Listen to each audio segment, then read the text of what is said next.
எந்தையும் தாயும் மகிழ்ந்து குலாவி இருந்தது இந்நாடே. ம், அதன் முந்தையில் 1000 ஆண்டுகள் வாழ்ந்து முடிந்தது மின்னாடே. ம், அவர் சிந்தையில் 1000 எண்ணம் வளர்ந்து சிறந்தது மின்னாடே. இதை ம். வந்தனை கூறி மனத்தில் இருத்தி என் வாயுர வாழ்த்தேனோ. இதை வந்தே மாதரம் வந்தே மாதரம் என்று வணங்கேனோ எனும் மகாகவியின் சிந்தையால் தாய் தந்தையையும் தாய் மண்ணையும் வணங்கி நிகழ்ச்சிக்குள் செல்கின்றேன். வெள்ளி இலக்கிய மேடை நிகழ்வு எண் 128. தமிழ் இலக்கிய தேன் பருக இணையத்தில் இணைந்திருக்கும் சான்றோர்கள் அனைவருக்கும் என் இனிய மாலை வணக்கம். நிகழ்ச்சியின் முதலில் தமிழ் வாழ்த்து பாடல். திடீர் பாடகராக தேனிசை குரலில் பாட வருபவர் நெல்லை தீபன் அவர்கள். பாருங்கள் ஐயா.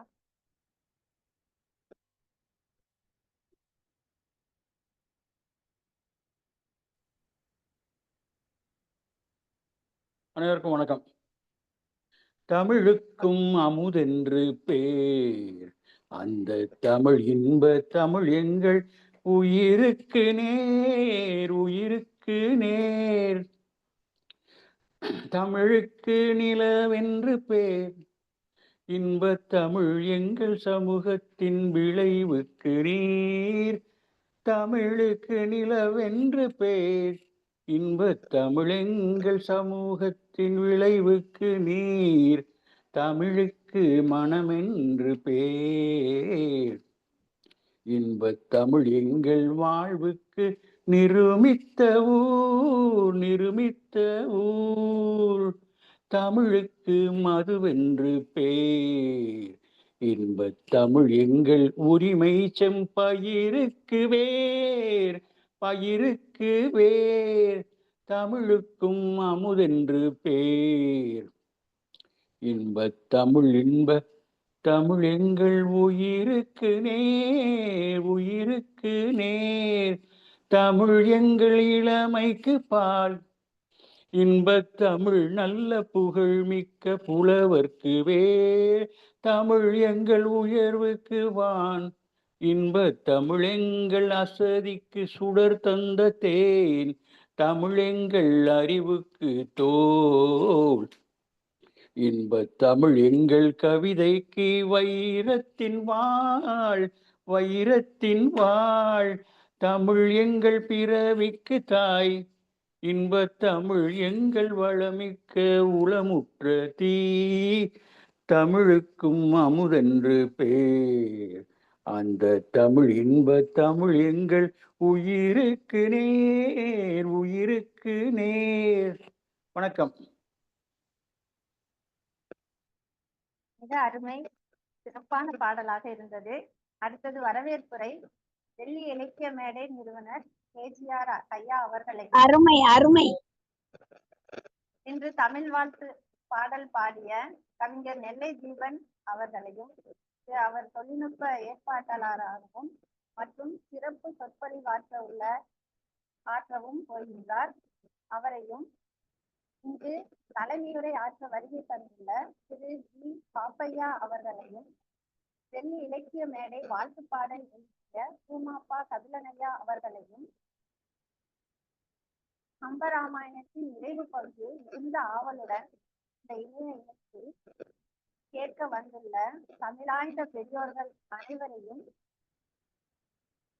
பெரியோர்கள் டாக்டர் தங்கபாண்டியன் அவர்களையும், பொதிகை செல்வராஜ் அவர்களையும், அமுதபாண்டியன் ஐயா அவர்களையும், அந்தமான் கிருஷ்ணமூர்த்தி ஐயா அவர்களையும், கவிதாயினி ஐயா அவர்களையும், ராஜ ராமலிங்கம் அவர்களையும், கவிஞர் சி ரவிபாரதி ஐயா அவர்களையும், பாடகர் சிவரஞ்சனி அவர்களையும், லட்சிய கவிஞர் லிங்கராஜா அவர்களையும், கோவிந்தம்மா அவர்களையும், சரளா அவர்களையும், எல் சாந்தா அம்மா அவர்களையும், சமூகி ஐயா அவர்களையும்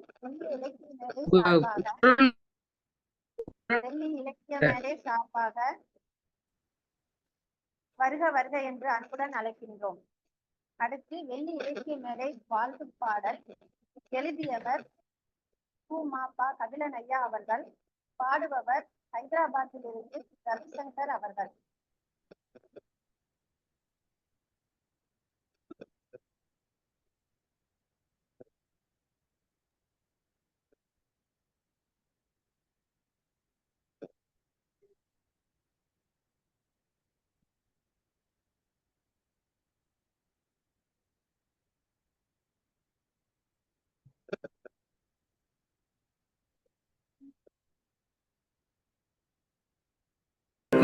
வணக்கம்.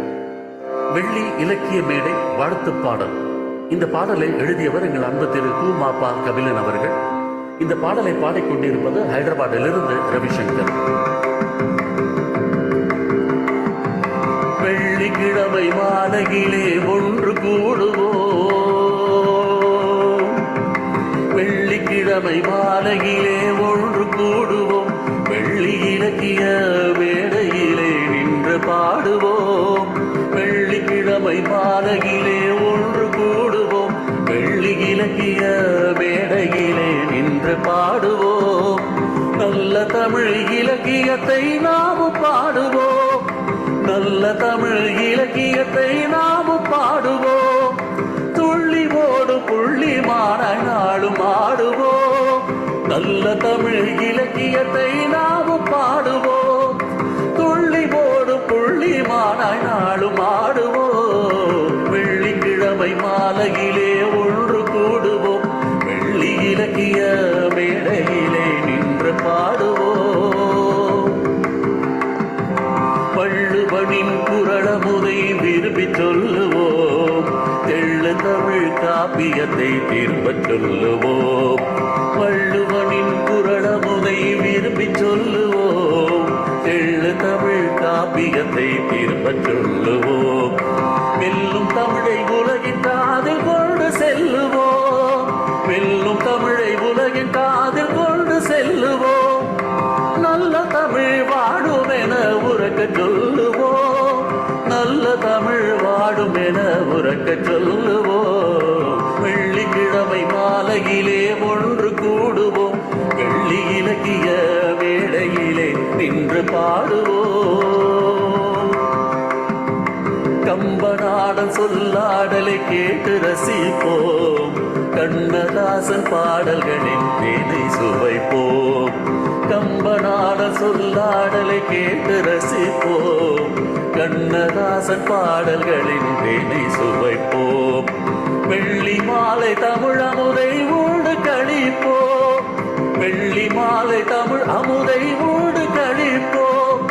முல்லை மலர் தமிழ் கடலில் ஒத்து குளிப்போம், முல்லை மலர் தமிழ் கடலில் ஒத்து குளிப்போம். வெள்ளிக்கிழமை மாலையிலே ஒன்று கூடுவோம், வெள்ளி இலக்கிய மேடையிலே நின்று பாடுவோம்.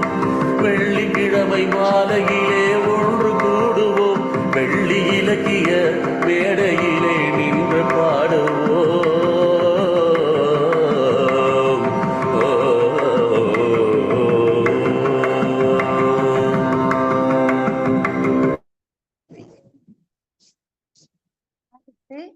இன்றைய கருத்தரங்க தலைமை வகிப்பவர் திரு வி பாப்பையா ஐயா அவர்கள். இன்றைய தலைப்பு கம்பராமாயணத்தில் உத்தரகாண்டத்தில் திருமுடி சூட்டு படலம், விடை கொடுத்த படலம். தலைமை ஏற்கும் ஐயாவை பற்றி சில குறிப்புகள். இவர் ஒரு பொறியாளர், இந்திய தொலை தொடர்பு துறையில் இளநிலை பொறியாளராக பணியாற்றினார். ITS அதிகாரியாக நடுவண் அரசால் அங்கீகாரம் பெற்று துணை பொது மேலாளராக பணி உயர்வு பெற்று 1997 பணி நிறைவு பெற்றவர். பிறந்த ஊர் நெல்லை. சிறந்த இலக்கிய ஆர்வலர். நெல்லை நகரின் மிக தொன்மை வாய்ந்த இலக்கிய அமைப்பான மாநில தமிழ் சங்கத்தின் பொருளாளராக உள்ளார். தமிழ் மாமணி முதுமுனைவர் பேராசிரியர் வலன் அரசு அவர்களின் மாணவராய் இருந்து தமிழ் பணி ஆற்றுவதில் பெருமை கொள்வதாக கூறுகிறார். திருநெல்வேலி தனித்தமிழ் இலக்கிய கழகம் கல்லூரி மாணவர்களுக்காக நடத்தும் கட்டுரை போட்டிக்கான பணியில் பேராசிரியர்களுக்கு துணையாக இருக்கிறார். சங்கம் வெளியிடும் நூல்களின் திறனாய்வு கட்டுரைகள் எழுதி வருகிறார். உலக திருக்குறள் மையம் சென்னை அளித்த திருக்குறள் தூதர் என்ற நிலையில் நின்று திருக்குறள் பரப்புரை தொடர்பான பணிகளை ஆற்றி வருகிறார். எனைத்தானும் நல்லவை கேட்டாலும் வாசிப்பும், எனைத்தானும் நல்லவை கேட்டலும் வாசிப்பும் தனக்கு பிடித்தவை என்று தன்னடக்கத்துடன் கூறிக்கொள்ளும் திரு வி பாப்பையா அவர்களை தலைமையுரை ஆற்ற வெள்ளி இலக்கிய மேடை சார்பாக அன்புடன் அழைக்கின்றோம். பாருங்கள். நன்றி அம்மா. அனைவருக்கும் என்னுடைய அன்பு வணக்கம். வெள்ளி இலக்கிய மேடைக்கு நான் புதியவன் அல்ல. வெள்ளி இலக்கிய மேடை நடத்திய சிலப்பதிகார உரையையும் மணிமேகலை உரையையும் நிறைய கேட்டிருந்தேன். கம்பராமாயணம் தொடங்கும் பொழுது என்னுடைய சொந்த சூழ்நிலையின் காரணமாக நான் கலந்து கொள்ள முடியாத ஒரு நிலைமை ஏற்பட்டது. ஒரு கூட்டத்திற்கு வரும்பொழுது முதலில் வர வேண்டும், இறுதி வரை இருக்க வேண்டும். இடையிலே போவது என்பது சரியல்ல. ஆனால் அப்படிப்பட்ட ஒரு சூழ்நிலையில நான் இருக்க நேர்ந்ததால் நான் இந்த கம்பராமாயண தொடர் வந்த பொழுது என்னால் கேட்க முடியவில்லை. சிலப்பதிகாரம் கேட்ட நான், மணிமேகலையெல்லாம் கேட்ட நான், இதை கேட்க முடியாமல் போனதுக்கு கூட கம்பனுடைய வரிகளிலேயே தான் அந்த ஓமையை நான் தேடுகிறேன். கண்ணிலான் பெற்றிழந்தான் என உழந்தான் கடுந்துயரம் காலவேலான் என்று அருமையா அந்த தசரனுடைய துயரை பாடுவார். கண்ணில்லாதவனுக்கு பெற்று அதை இழந்தால் அவன் எவ்வளவு துயரம் அறிவானோ, அதே மாதிரி 2 காப்பியங்களை கேட்டுவிட்டு அதற்கு அடுத்தபடியாக வந்த காப்பியத்தை கேட்க முடியவில்லையே என்ற ஒரு மன தாங்கல் எனக்கு இருந்தது. இருந்தாலும் நேற்று ஐயா தீபன் ஐயா அவர்கள் அழைத்து இந்த மாதிரி இறுதி நிலைக்கு வந்திருக்கின்றோம், கிட்டத்தட்ட நிறைவுரை நிகழ்த்த வேண்டிய நிலையில் இருக்கின்றோம். இந்த திருமுடி சூட்டப்படலையும் விடைபெற்று படலத்தையும் நாங்கள் பேச இருக்கின்றோம், நீங்கள் வாருங்கள் என்று அழைத்தார்கள். அவருடைய அன்பு அழைப்பை தட்டுவது கடினம். அதுவும் தவிர வெள்ளி இலக்கிய மேடையிலிருந்து எங்களுக்கும் மாநில பொது தமிழ் சங்கத்தினுடைய அமைப்புக்கும் நிறைய இன்டராக்ஷன் என்று சொல்லக்கூடிய அது இருந்து வந்தது. எப்படி என்று கேட்டால், இங்கிருந்த அம்மா கோவிந்தம்மாள் அவர்களை எங்கள் மேடைக்கு அறிமுகப்படுத்தியவர் ஐயா ராஜேந்திர பாபு அவர்கள். சரஸ்வதி ராமநாதன் அவர்களை அறிமுகப்படுத்தியவர் ஐயா ராஜேந்திர பாபு ஐயா அவர்கள், தீபன் ஐயா அவர்கள். ஆக இந்த கொடுக்கல் வாங்கல் மாதிரி இந்த போக்குமரவு இருந்ததுனால அதோட நம்ம பொதிகை செல்வராஜ் தவறாமல் மாநில தமிழ்ச்சங்க கூட்டங்களுக்கு வந்து விடுவார். அவர் பின்னூட்டு வழங்குவார். அது மாதிரி ஐயா ராஜேந்திர பாபு ஐயா அவர்கள், காவு கிருஷ்ணமூர்த்தி ஐயா வருவார்கள், தீபன் ஐயா வருவார்கள். ஆக நல்ல 2 அமைப்புகளுக்கும் ஒரு நல்ல தொடர்பு இருந்தது. அந்த வகையில் நான் வெள்ளி இலக்கிய மேடையினுடைய இன்றைய பொழிவுக்கு தலைமை தாங்க வேண்டும் என்று சொன்ன பொழுது நான் ஒத்துக்கொண்டேன். கம்பராமாயணத்திலே ஆழங்கால் பட்டவன் அல்ல நான். கம்பனை பற்றி நிறைய கேள்வி செல்வத்தை தான் நான் பெற்றிருக்கின்றேன். ஆக நான் இன்று உங்களை மாதிரி தீபன் அவர்கள் சொல்ல போகின்ற இந்த 2 பாடலுடைய கருத்தை கேட்டு மகிழலாம் என்று ஒரு முதல் நோக்கத்துடன் வந்தேன். இருந்தாலும் கம்பனை பற்றி சொல்லும் பொழுது, கம்பன் தமிழனாய் பிறந்தார், ஆனால் ஒரு உலக மனிதனாய் வாழ்ந்தார். வேர்ல்டு சிட்டிசன் என்று சொல்கிறோமே, அவருடைய கவிதை நயம், அந்த காப்பியத்தினுடைய அருமை, சொல்லாற்றல், கவிதையாற்றல், சொல் தேர்வு, இதெல்லாம் பற்றி நாம் கதை மாந்தர்களுடைய அமைப்பு, இதெல்லாம் நாம் கேட்டு மகிழ்கிறோம். இந்த 10,000 பாடல்களுக்கு மேல் பாடி ஒரு பெரிய காப்பியத்தை தமிழனுக்கு அளித்து தமிழனை தலை நிமிர செய்து விட்டு சென்றிருக்கின்றான். அதனால்தான் பாரதி கூட அவன் தெய்வ புலவர் என்று சொல்லி நாம் அதை லேசாக எடுத்துக்கொள்ளக்கூடாது என்ற கருத்திலே கம்பன் என்னும் மானிடன் என்று அவனை மானிடன் என்று குறித்து ஒரு அசாத்திய திறமையோடு உலக காப்பியங்கள் எந்த காப்பியத்திற்கும் இழைத்ததல்ல தமிழ் காப்பியம். ஹோமர், தாந்தே, மில்டன் ஆகிய உலக கவிஞர்களுடைய அத்தனை காப்பியங்களுக்கும் மேலாக நம்முடைய கம்பராமாயணம் வழங்குகிறது. 10,000 பாடல்களுக்கு மேல், 118 படலங்கள், எல்லா வகையிலும் ஒரு தேர்ச்சி பெற்ற ஒரு போர் வீரன் எப்படி அந்த தன்னுடைய அம்பை தேர்வு செய்வானோ, அதை கையாளும் முறையை அறிவானோ, அதை செலுத்தும் ஆற்றல் அவனுக்கு பெறுவானோ, அந்த வகையிலே கம்பன் தன்னுடைய சொல் தேர்வு, இந்த டிக்ஷன் என்று சொல்லக்கூடிய அந்த சொல் தேர்வை எல்லாம் திறம்பட செய்திருக்கிறது. நாம் பல பாடல்களிலும், இத்தனை படலங்களிலும் அறிஞர் பெருமக்கள் உரையாற்றும் பொழுது நீங்கள் கேட்டு மகிழ்ந்திருப்பீர்கள். என்றும் புதுமையான கருத்துக்களை நாம் கம்பனில் இருந்து அள்ளலாம். எத்தனை கம்பன் கழகங்கள் உலகம் முழுவதும் செயல்பட்டு கொண்டிருக்கின்றன.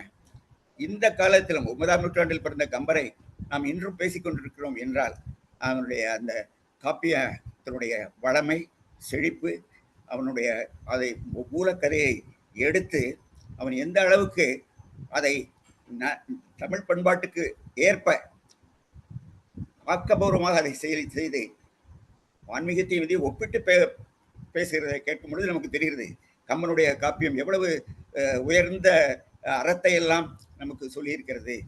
நம்முடைய தமிழ் நூல்களுக்கே ஒரு மரபு உண்டு. நூல் எதை பேச வேண்டும் என்பதை உறுதிப்பொருள்கள், அறம்பொருள் இன்பம் வீடு ஆகிய உறுதிப்பொருள்களை பேச வேண்டும் என்பது தமிழ் மரபு. அந்த வகையிலே கம்பன் தன்னுடைய காப்பியம் முழுவதும் பேசியது அறம். அது போர்க்களமாக இருந்தாலும் சரி, எந்த தளமாக இருந்தாலும் சரி, அவன் பேசியது அறம். அந்த அற நோக்கங்கள் எல்லாம் அதை பற்றிய தகவல்கள் நம்முடைய இளைய தலைமுறைக்கு நாம் கடத்த வேண்டும். இந்த காப்பியத்தினுடைய அருமையை நாம் உணர்வது போல நம்முடைய இளைய தலைமுறை உணர்ந்து உலகெங்கும் இந்த கம்பனை எடுத்துச் செல்லக்கூடிய மொழிபெயர்ப்புகள் மூலமாக நாம் கம்பனை உலகம் முழுவதுக்கும் அறிமுகப்படுத்த வேண்டும். உலகம் எங்கிலும் இப்பொழுது தமிழர்கள் வாழ்ந்து கொண்டிருக்கிறார்கள். அவர்கள் அந்தந்த இடங்களிலே, அந்த நாடுகளிலே கம்பன் கழகம் வைத்து கம்பனை பேசிக் கொண்டிருக்கிறார்கள். ஆக கம்பனை பற்றி பேசுவது, கம்பனை ரசிப்பது என்பது நமக்கு கொடுத்து வைத்திருக்க வேண்டும். அவன் அடக்கத்தின் காரணமாக ஒரு பார்க்கடலை ஒரு பூனை நக்கி குடித்து முடியுமா என்று சொல்லுகிறானே தவிர, நமக்கு அந்த காப்பியத்தை அவனுடைய ஓமையிலே சொல்லப்படாது. நம்மால் அதை அவ்வளவு எளிதாக ரசித்து முடித்து விட முடியாது. இன்னும் கம்பன் பேசப்படுவான், காலந்தோறும் பேசப்படுவான். அவன் போர் ஒடுங்க வேண்டும், அதை பற்றி சொல்லும் பொழுது யாரோடும் பகை கொள்ள அலன் எனின் போர் ஒடுங்கும் புகழ் ஒடுங்காது என்று சொன்னான். அது இன்று வரை அவருடைய பொருத்த பாட்டினை இன்றும் நாம் காண்கின்றோம். அதற்கு பின்னால் பாரதிதாசன் அதை எடுத்துக்கொண்டு கெட்ட போரினில் ஒடுக்குவோம், கெட்ட போரினில் உலகில் வேரோடும் சாய்ப்போம், கெட்ட போரிடும் உலகை வேரோடும் சாய்ப்போம் என்று வாழையடி வாழையாக பாரதிதாசன் அந்த கருத்தை பாடினார்.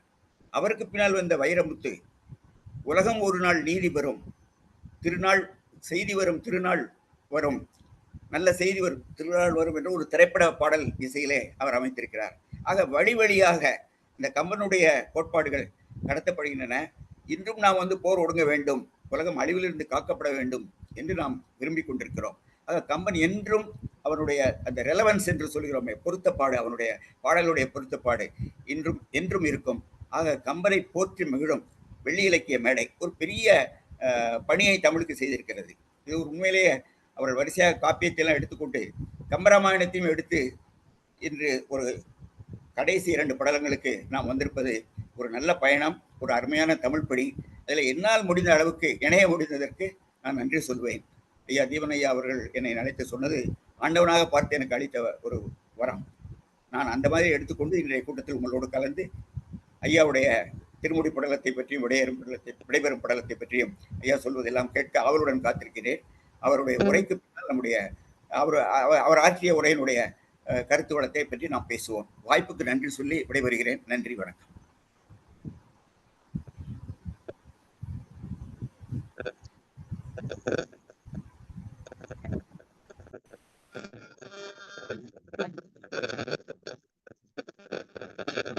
கமலாம்மா,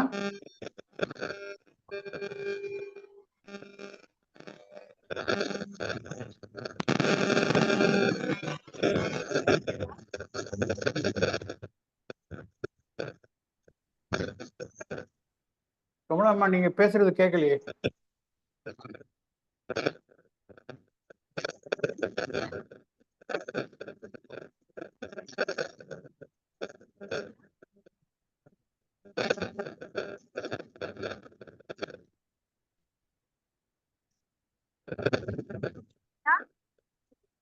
கேக்குதுமா, பேசுங்கம்மா. மைக்கை கிட்ட வச்சுங்க.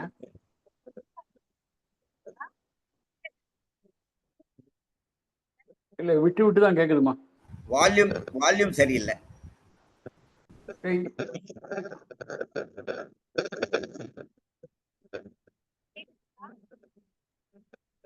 கனெக்ஷன் சரியில்லை சார். கனெக்ஷன் நல்ல கிளீனா இல்ல. நல்லா பிரஸ் பண்ணுங்க. மைக்ல இல்லாம அப்படியே பேசுங்க. மைக்ல தான் ப்ராப்ளம்.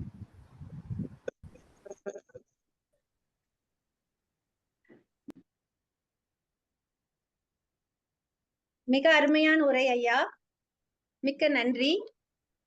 தற்போது இணையத்தில் இணைந்துள்ள MS எம்எஸ்கே ஐயா அவர்களையும், ஜெயமணி கமலா சடகோபன் அவர்களையும், பாவரசு முகவை திருநாதன் அவர்களையும், ஆர்சி குமரன் ஐயா அவர்களையும், காவு கிருஷ்ணமூர்த்தி ஐயா அவர்களையும், பானுமதி கிருஷ்ணகுமார் அம்மா அவர்களையும் வருக வருக என்று வரவேற்கின்றோம். அடுத்து ராமர் வில்லை கொண்டு எதிரிகளை கட்டி போட்டு விடுவாராம். நெல்லை தீபன் அவர்கள் தன் சொல்லை கொண்டு நம்மை இலக்கிய சிறையில் கட்டி போடும் வல்லமை படைத்தவர். ஒரு சிறந்த இலக்கிய ஆர்வலர். அவர் இன்று திருமுடி சூட்டு படலம், விடை கொடுத்த படலம் பற்றி சிறப்பு சொற்பொழிவு ஆற்ற உள்ளார். வாருங்கள் ஐயா.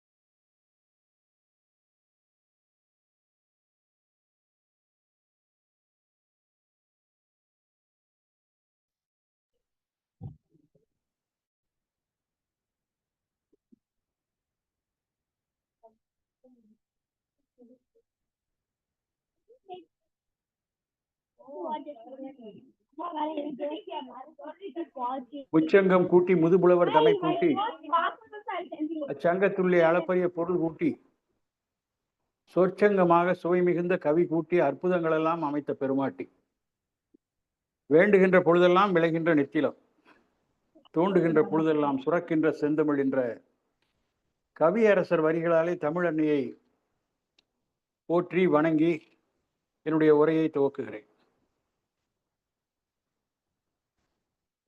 வெள்ளி இலக்கிய மேடையினுடைய கம்பராமாயண விளக்க உரையினுடைய இறுதி நாள் இன்று. இந்த அருமையான நிகழ்ச்சியிலே இன்று நெறியாளர்கள் செய்து கொண்டிருக்கிற மரியாதைக்குரிய முனைவர் கமலா நேரு அவர்களே, இன்றைய நிகழ்ச்சிக்கு தலைமை வகித்துள்ள ஐயா பொறியாளர் பாப்பையா அவர்களே, மாநில தமிழ்ச் சங்கத்தினுடைய பொருளாளர்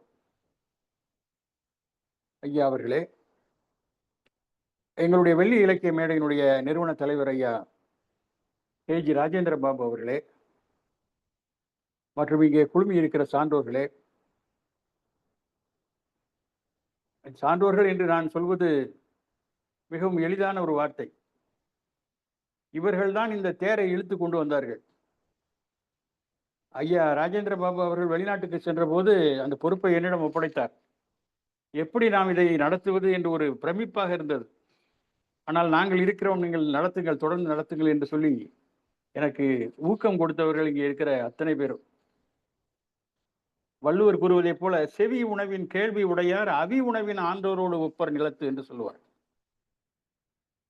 அந்த தேவர்களுக்கு அந்த நெருப்பை வளர்த்து அதிலே போடுவார்களாம் உணவை, அவி உணவு என்று சொல்வார்கள்.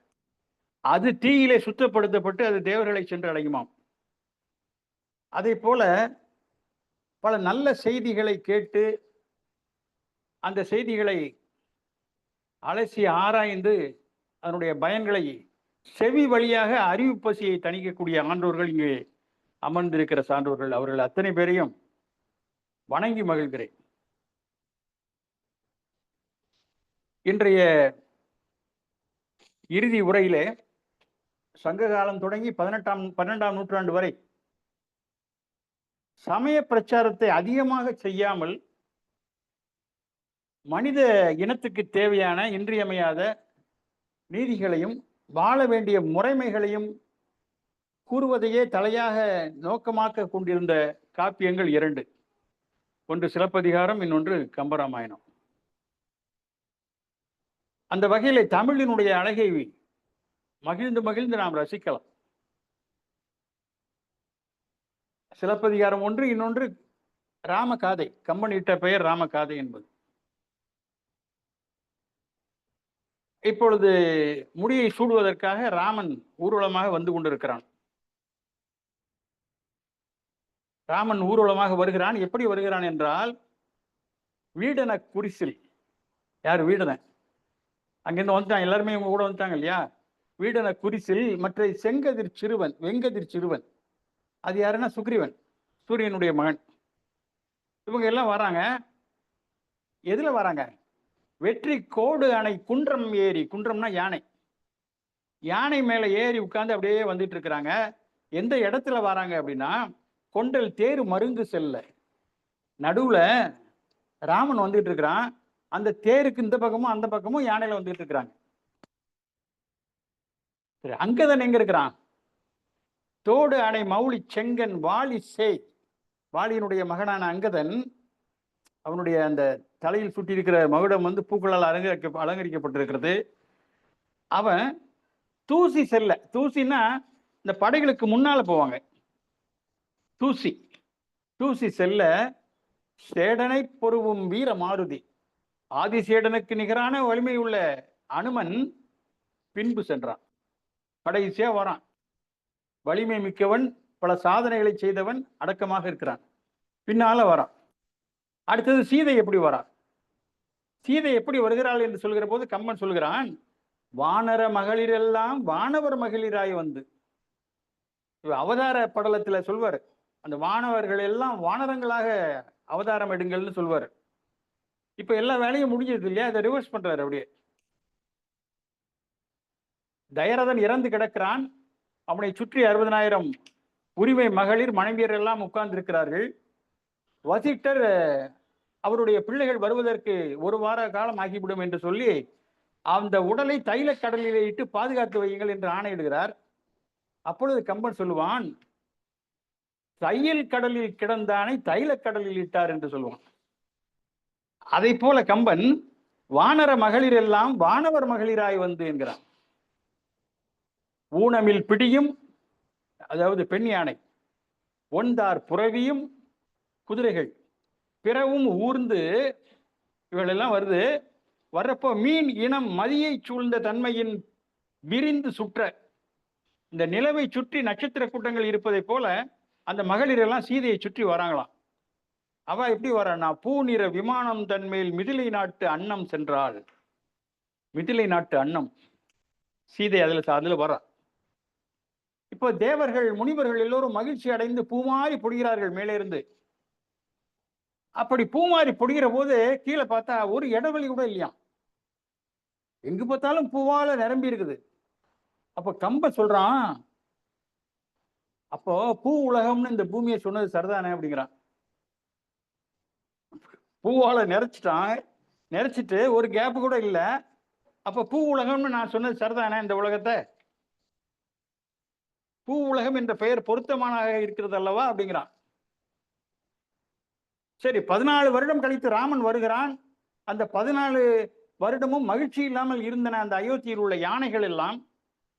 இப்பொழுது ராமன் வந்து விட்டான் என்று மகிழ்ச்சி அடைந்து மத நீர் பெருக்கெடுத்து ஓடுகிறதாம் அந்த யானைகளுக்கு. அதே போல இந்த குதிரைகள் கனைப்பதையே மறந்து விட்டதாம். எங்களுடைய ராமன் இந்த நாட்டில் இல்லையே என்று சொல்லி இப்பொழுது ராமன் திரும்பி விட்டான் என்ற காரணத்தால் மேகத்திலே இடி இடிப்பது போல கணக்கிறதாம். ஊமையன் திடீரென்று பேசத் தொடங்கியது போல அது கணக்க தொடங்கியதாம். இவர்கள் எல்லாம் வந்து அந்த 3 தாய்மார்களையும் வணங்கி, அவர்களுடைய குல தெய்வத்தை வணங்கி, பிறகு தங்களுடைய குல குருவான வசிட்டரை வணங்கி அங்கே அமர்ந்திருக்கிறார்கள். அப்பொழுது ராமன் பரதனை அழைத்து, நம்முடைய விருந்தினர்கள் எல்லாம் இங்கே வந்திருக்கிறார்கள்.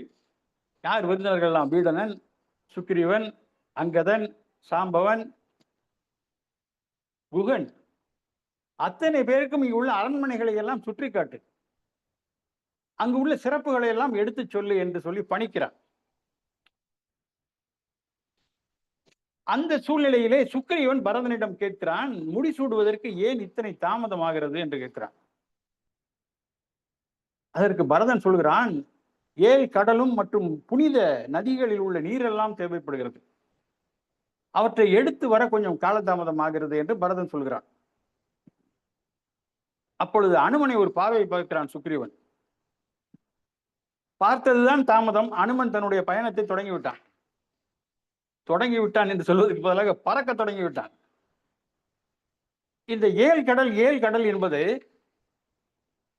7 கடல் என்றால் என்ன? நானும் சிறு வயதிலிருந்து 7 கடல் என்றே நினைத்துக் கொண்டிருக்கிறேன். 7 கடல் தாண்டி 7 மலை தாண்டி என்பதை போல.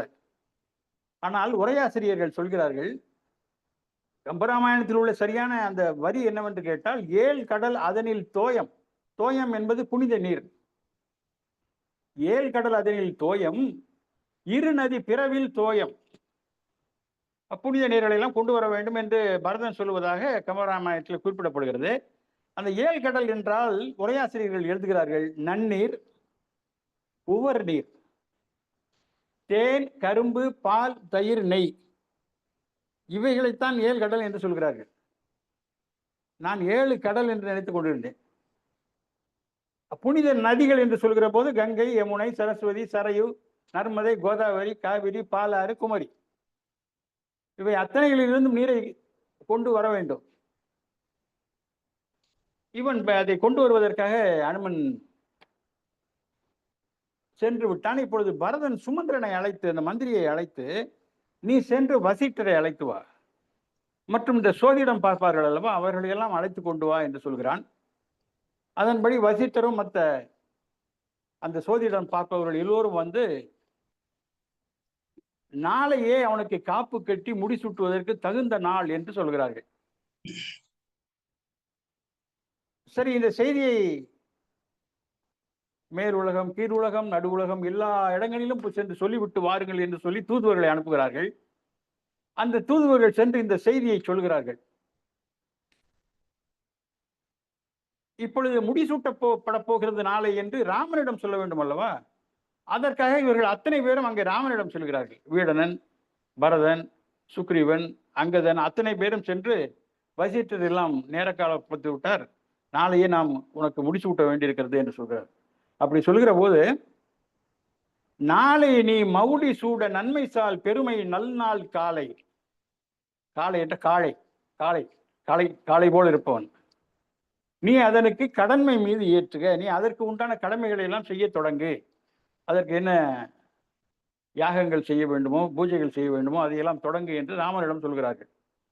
அனுமன் அந்த புனித நீரை கொண்டு வந்து விட்டான். ஒரே ஆரவாரம். சிற்று அரசர்கள் எல்லோரும் அந்த ஊது கொம்பு வைத்து ஊதுகிறார்கள் மகிழ்ச்சியிலே. இசைக்கருவிகள் ஒரு பக்கம், சங்குகள் ஒரு பக்கம்,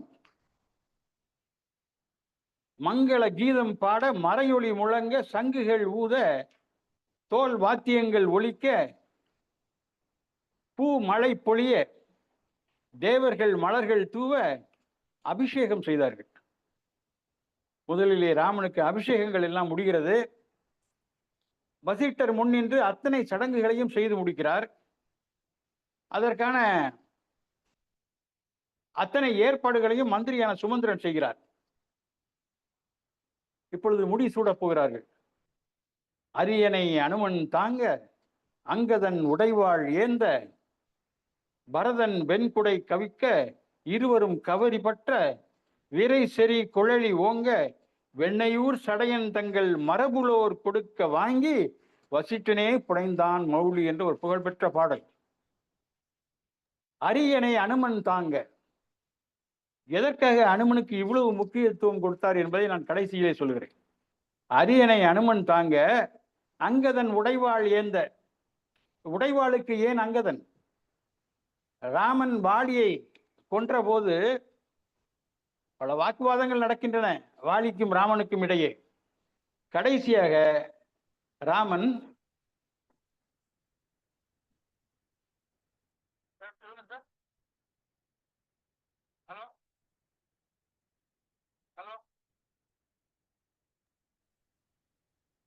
மன்னிக்கணும், ஒரு தொலைபேசி. பொன்னுடை வாளை நீட்டி இது பொருத்தி அப்படின்னு சொல்றான். இதை பொறுத்துக்கொள், வேறு வழி இல்லை, உன் தந்தையை கொண்டு விட்டேன், இதை பொறுத்துக்கொள், இனி பொருத்தி என்று வாளை கொடுத்துதான் சொல்லுவான்.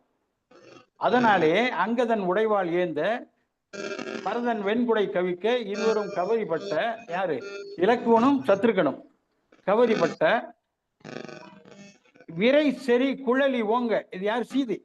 சீதை ஓங்க என்று அவர் போடுவதற்கு காரணம், மகிழ்ச்சி பொங்குகிறது சீதைக்கு, கணவனுக்கு முடிசூட்ட போகிறார்கள். அப்பொழுது வெண்ணையூர் சடையன் தங்கள் மரபுலோர் கொடுக்க வாங்கி, வசிட்டனே புனைந்தான் மௌலி. வெண்ணையூர் சடையன் என்று சொல்வதற்கு காரணம், சோழ நாட்டிலே அரசருக்கு எப்பொழுதெல்லாம் சிறப்புகள் செய்யப்படுகிறதோ அப்பொழுதெல்லாம் வேளாண்மை செய்யக்கூடிய அந்த வேளாளர்களுக்கு சிறப்பு செய்வது நம்முடைய தமிழ்நாட்டினுடைய பண்பு என்ற காரணத்தால் அந்த வெண்ணையூர் சடையன் வேளாண் குலத்தை சார்ந்தவர் என்பதால் இங்கே மரியாதை கொடுக்கிறான் கம்பன். வெண்ணையூர் சடையன் தங்கள் மரபுலோர் கொடுக்க வாங்கி வசிட்டனே புனைந்தான் என்று ஏகாரத்தில் கூறுவதற்கு காரணம், ஆரம்பத்தில் முடிசூட்டுவதற்கு தேதி நாலு நேரம் எல்லாம் பார்த்து கொடுத்தவன் வசிட்டன் தான் முடிசூட்டுவதாக இருந்தது. ஆனால் அது நடைபெறவில்லை. அதனால் இப்பொழுது வேறு யாரோ அந்த முடியை அவனுடைய தலையில் வைத்தார்கள் என்று நினைக்கக்கூடாது என்பதற்காக வசிட்டனே புனைந்தான் மௌலி என்று அங்கே குறிப்பிடுகிறான் கம்பன்.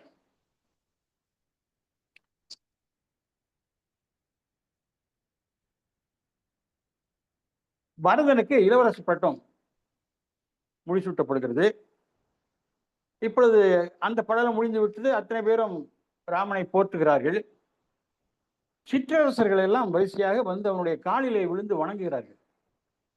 அப்படி காலிலே விழுந்து வணங்குகிற போது அவர்களுடைய தலையில் சூட்டி இருக்கிற அந்த சிற்றரசர்கள் தலையில் இருக்கிற முடி ராமனுடைய பாதங்களிலே பட்டு கால்களிலே பட்டு அந்த 2 கால்களும் சிவந்து விட்டதாம். அது ஒரு 4 வரி பாடல். திரைகடல் கதிரும் நாண செலுமணி மகுட கோடி கரை தெரிவு இல்லாத சோதி கதிர் ஒளிபரப்ப நாளும் வரைபுறு மாட வாயில் நெருக்குற வந்து மன்னர் பரசியே வணங்கும் போரும் பதயுகம் சேப்ப மன்னோ. பதயுகம் என்றால் பாதங்கள், பரசியே என்றால் துதித்து வணங்குவது. சாதாரணமாக வணங்குவதற்கும் துதித்து வணங்குவதற்கும் வித்தியாசம் இருக்கிறது. இந்த 4 வரியை ஒரு கவிஞர் மிகவும் சுருக்கமாக எழுதினார். சிற்றரசர்கள் வந்து மன்னரை வணங்குகிற போது அவருடைய தலையில் உள்ள முடி பட்டு இந்த மன்னனுக்கு கால் புண் வந்து விடுகிறது, சிவந்து விடுகிறது. அதை ஒரு கவிஞர் சொல்கிறார், திரை கொணர்ந்தோர் காணார் உறையூர் மன்னனை. உறையூர் மன்னனை பார்க்க முடியவில்லை. கப்பம் செலுத்துவதற்காக வந்தார்கள், ஆனால் அவர்களால் பார்க்க முடியவில்லை. ஏன் பார்க்க முடியவில்லை என்றால், நேற்று வணங்கியோர் உராய்ந்த முடிகளால் கால் புண். அவ்வளவுதான். கவிதை எழுதியவர் ஐயா KG ராஜேந்திர பாபு அவர்கள். தன்னுடைய முத்தோலாயிர மோகனம் என்ற நூலிலே இந்த கவிதை எழுதியிருக்கிறார்.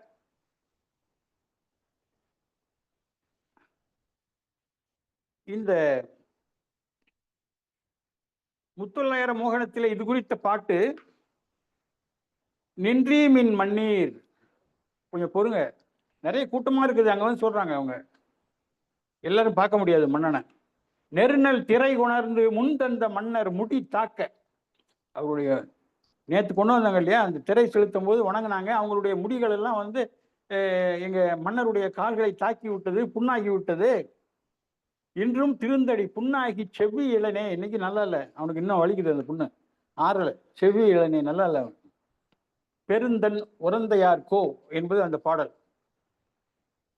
ராமன் இப்பொழுது அருமையாக அந்த கொலு மண்டபத்திலே வீற்றிருக்கிறான். ராமனும் சீதையும் வீற்றிருக்கிறார்கள். அந்த தோற்றத்தை சொல்கிறார் கம்பர். மந்திர கிழவர் சுட்ட அமைச்சர்கள் எல்லாம் சுற்றிச்சூழ அமர்ந்திருக்கிறார்கள். மறையவர் வழுத்தி ஏத்த வேதங்கள் தெரிந்தவர்கள் எல்லாம் அவனை புகழ்ந்து பாடுகிறார்கள். தந்திர தலைவர் போட்ட சேனை தலைவர்கள் எல்லாம் போற்றுகிறார்கள். தம்பியர் மருங்கு சூழ ராமனுடைய தம்பியர்கள் எல்லாம் அவனை சுற்றி இருக்கிறார்கள்.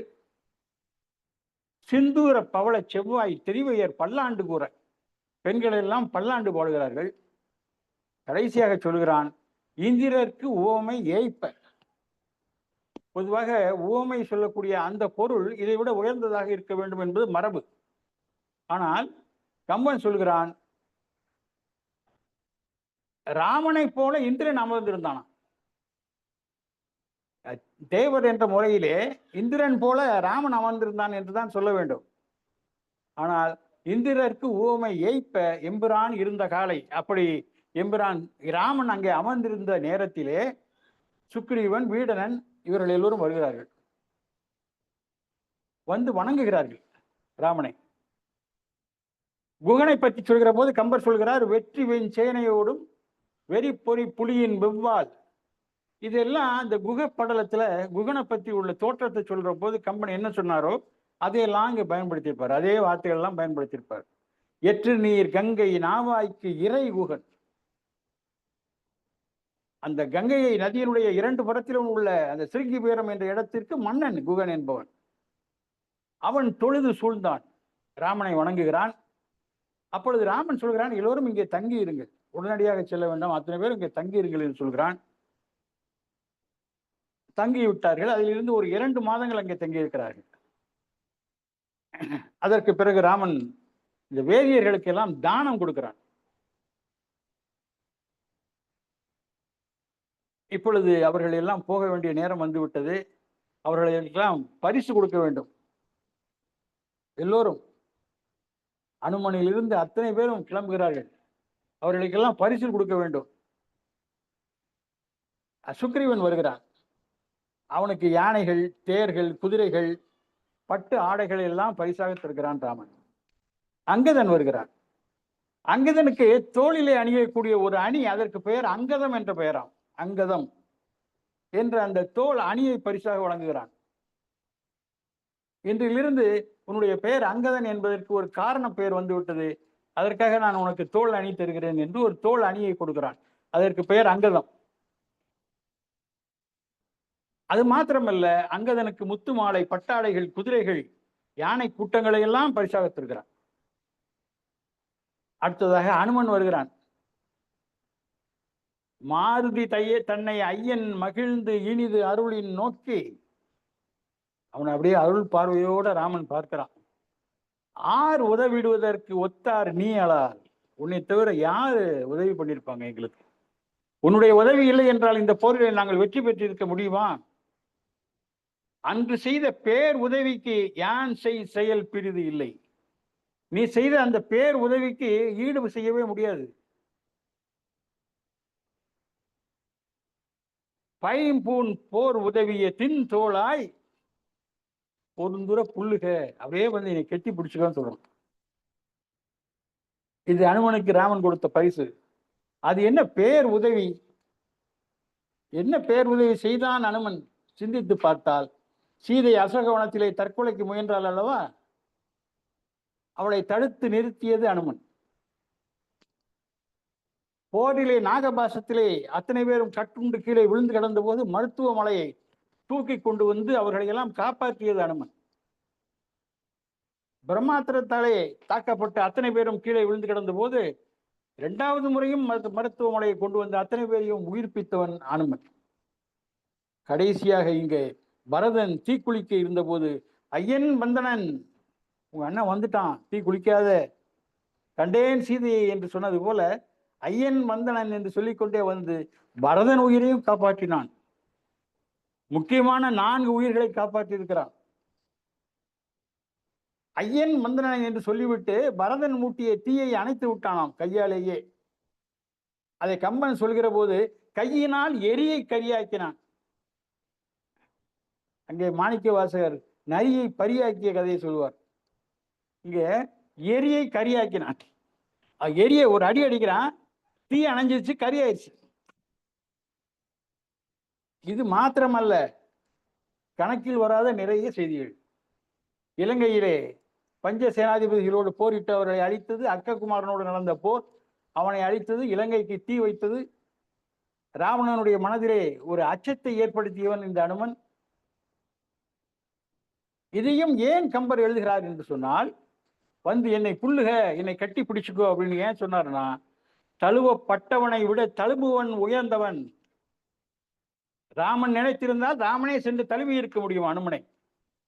ஆனால் வந்து தழுவிக்கொள் என்று சொல்ல காரணம், தழுவப்பட்டவனை விட தழுவுபவன் உயர்ந்தவன் என்ற காரணத்தினால்தான். அனுமன் செய்த உதவி சாதாரண உதவி அல்ல.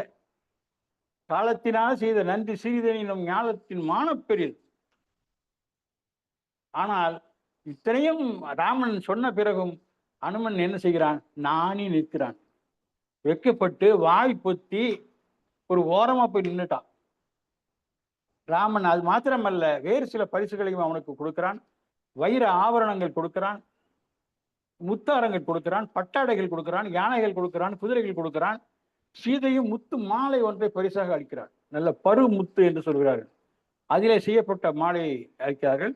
இது போக சாம்பவன், பீடனன், குகன் போன்றவர்களுக்கெல்லாம் பரிசுகள் வழங்குகிறான் ராமன். இப்பொழுது பிரிந்து செல்ல வேண்டும். நீங்கள் பிரிந்து செல்லுங்கள் என்று சொல்வதற்கு எனக்கு நான் எழ மறுக்கிறது என்கிறான் ராமன்.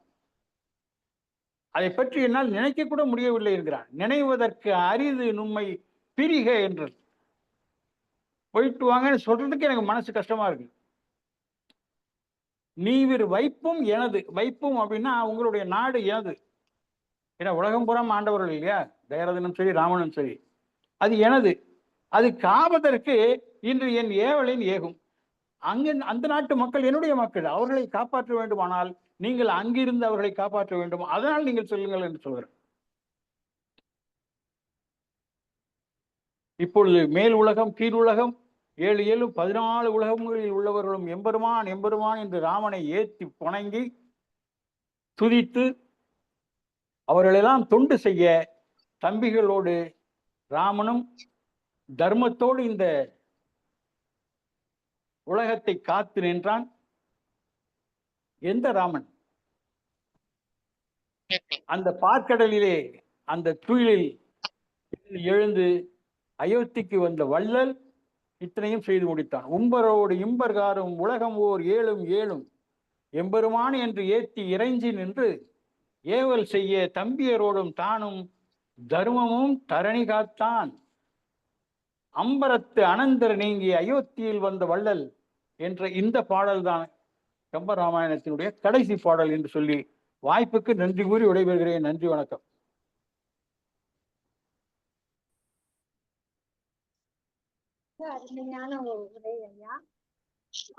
கேக்குதுங்களா? நல்லா கேக்குதுமா, சொல்லுமா. மிக அருமையான உரை. சிற்றரசர்கள் ராமனின் பாதங்களை தொட்டு வணங்கும் போது அவர்கள் தலைமுடி பட்டு பாதங்கள் புண்ணாகி விட்டது என்றும், ராமன் அரியணையில் வீற்றிருந்த காட்சிகளையும் இந்திரனுக்கு ஓமையாக்கியது. சுக்ரீவன், குகன், அங்கதன் தம்பிகள் எல்லோரும் சூழ்ந்த நிலையில் அனுமனை தன் அருள் பார்வையில் ராமன் பார்த்தது, அவன் செய்த உதவிகளை எண்ணி பார்த்தது, இது போன்ற மிகச்சிறந்த காட்சிகளை நம் கண்முன் கொண்டு வந்தார். அனுமன் கையினால் பரதன் தீயில் இறங்கும் போது அனுமன் கையினால் எரியை கரியாக்கினார் என்பதை மாணிக்க வாசகர் பரியை நரியாக்கியது போல என்று கூறியது மிகவும் அருமை. இவர்களெல்லாம் பிரிந்து எப்படி செல்வது என்று, இது மிகவும் கடினமாக உள்ளது என்று ராமன் கவலைப்பட்டது என்றும் தனக்கே உரிய பாணியில் கம்பன் வரிகளை சொல்லி தன் உரைக்கு சுவை சேர்த்தார் நெல்லை தீபன் ஐயா அவர்கள். அடுத்து நிறைவுரை ஆற்ற வருபவர் வெள்ளி இலக்கிய மேடை நிறுவனர் நம் கேஜிஆர் அவர்கள். அவரை பற்றி சில தகவல்கள். தந்தை திரு கே பி கணேசன் அவர்கள், தாய் திருமதி எஸ் ராஜேஸ்வரி அம்மா, மனைவி திருமதி ஆர் மீனாட்சி சுந்தரி. சென்னை பச்சையப்பன் கல்லூரியில் பிஎஸ்சி வேதியியல் படித்தவர். ஸ்டேட் பேங்க் ஆஃப் இந்தியாவில் துணை மேலாளராக இருந்து பணி நிறைவு பெற்றவர். நடுவராக பொறுப்பேற்று 25 பட்டிமன்றங்கள் நடத்தியவர். தமிழ் தேனி ரா மோகன் தலைமையில் 200க்கும் மேற்பட்ட பட்டிமன்றங்களில் பேசியவர். டாக்டர் அவே நடராஜன், வார்த்தை சித்தர் வலம்புரி ஜான், இலக்கிய சுடர் ராமலிங்கம், பேராசிரியர் கனசித் சபேசன், கம்பவாரி இலங்கை ஜெயராஜ் அவர்கள் நடுவர்களாக வீற்றிருக்க பட்டிமன்றங்களில் சிறப்புரை ஆற்றியவர். சென்னை கம்பன் கழகத்தில் 2017 பட்டிமன்றத்தில் பேசியுள்ளார். அப்பொழுது நடுவராக இருந்தவர் கம்பவாரி இலங்கை ஜெயராஜ் ஐயா அவர்கள். டெல்லி தமிழ் சங்க கல்கி நூற்றாண்டில் பட்டிமன்றத்தில் கல்கி குறித்து பேசியுள்ளார். சாகித்ய அகாடமி நடத்திய ரவீந்திரநாத் தாகூர் நூற்றாண்டு விழாவில் கவிதை வாசித்துள்ளார். இவர் எழுதிய கவிதை நூல்கள் விடியலுக்காக விழித்தெழுவோம், மின்னலில் விளக்கேற்றி, நட்சத்திர தோரணங்கள். இந்த கவிதை தொகுப்பு கன்னிமாரா நூலக எழுத்தாளர் சங்கம் நடத்திய ஹைக்கூ கவிதை போட்டியில் 3வது இடம் பெற்ற நூல் என்பது குறிப்பிடத்தக்கது.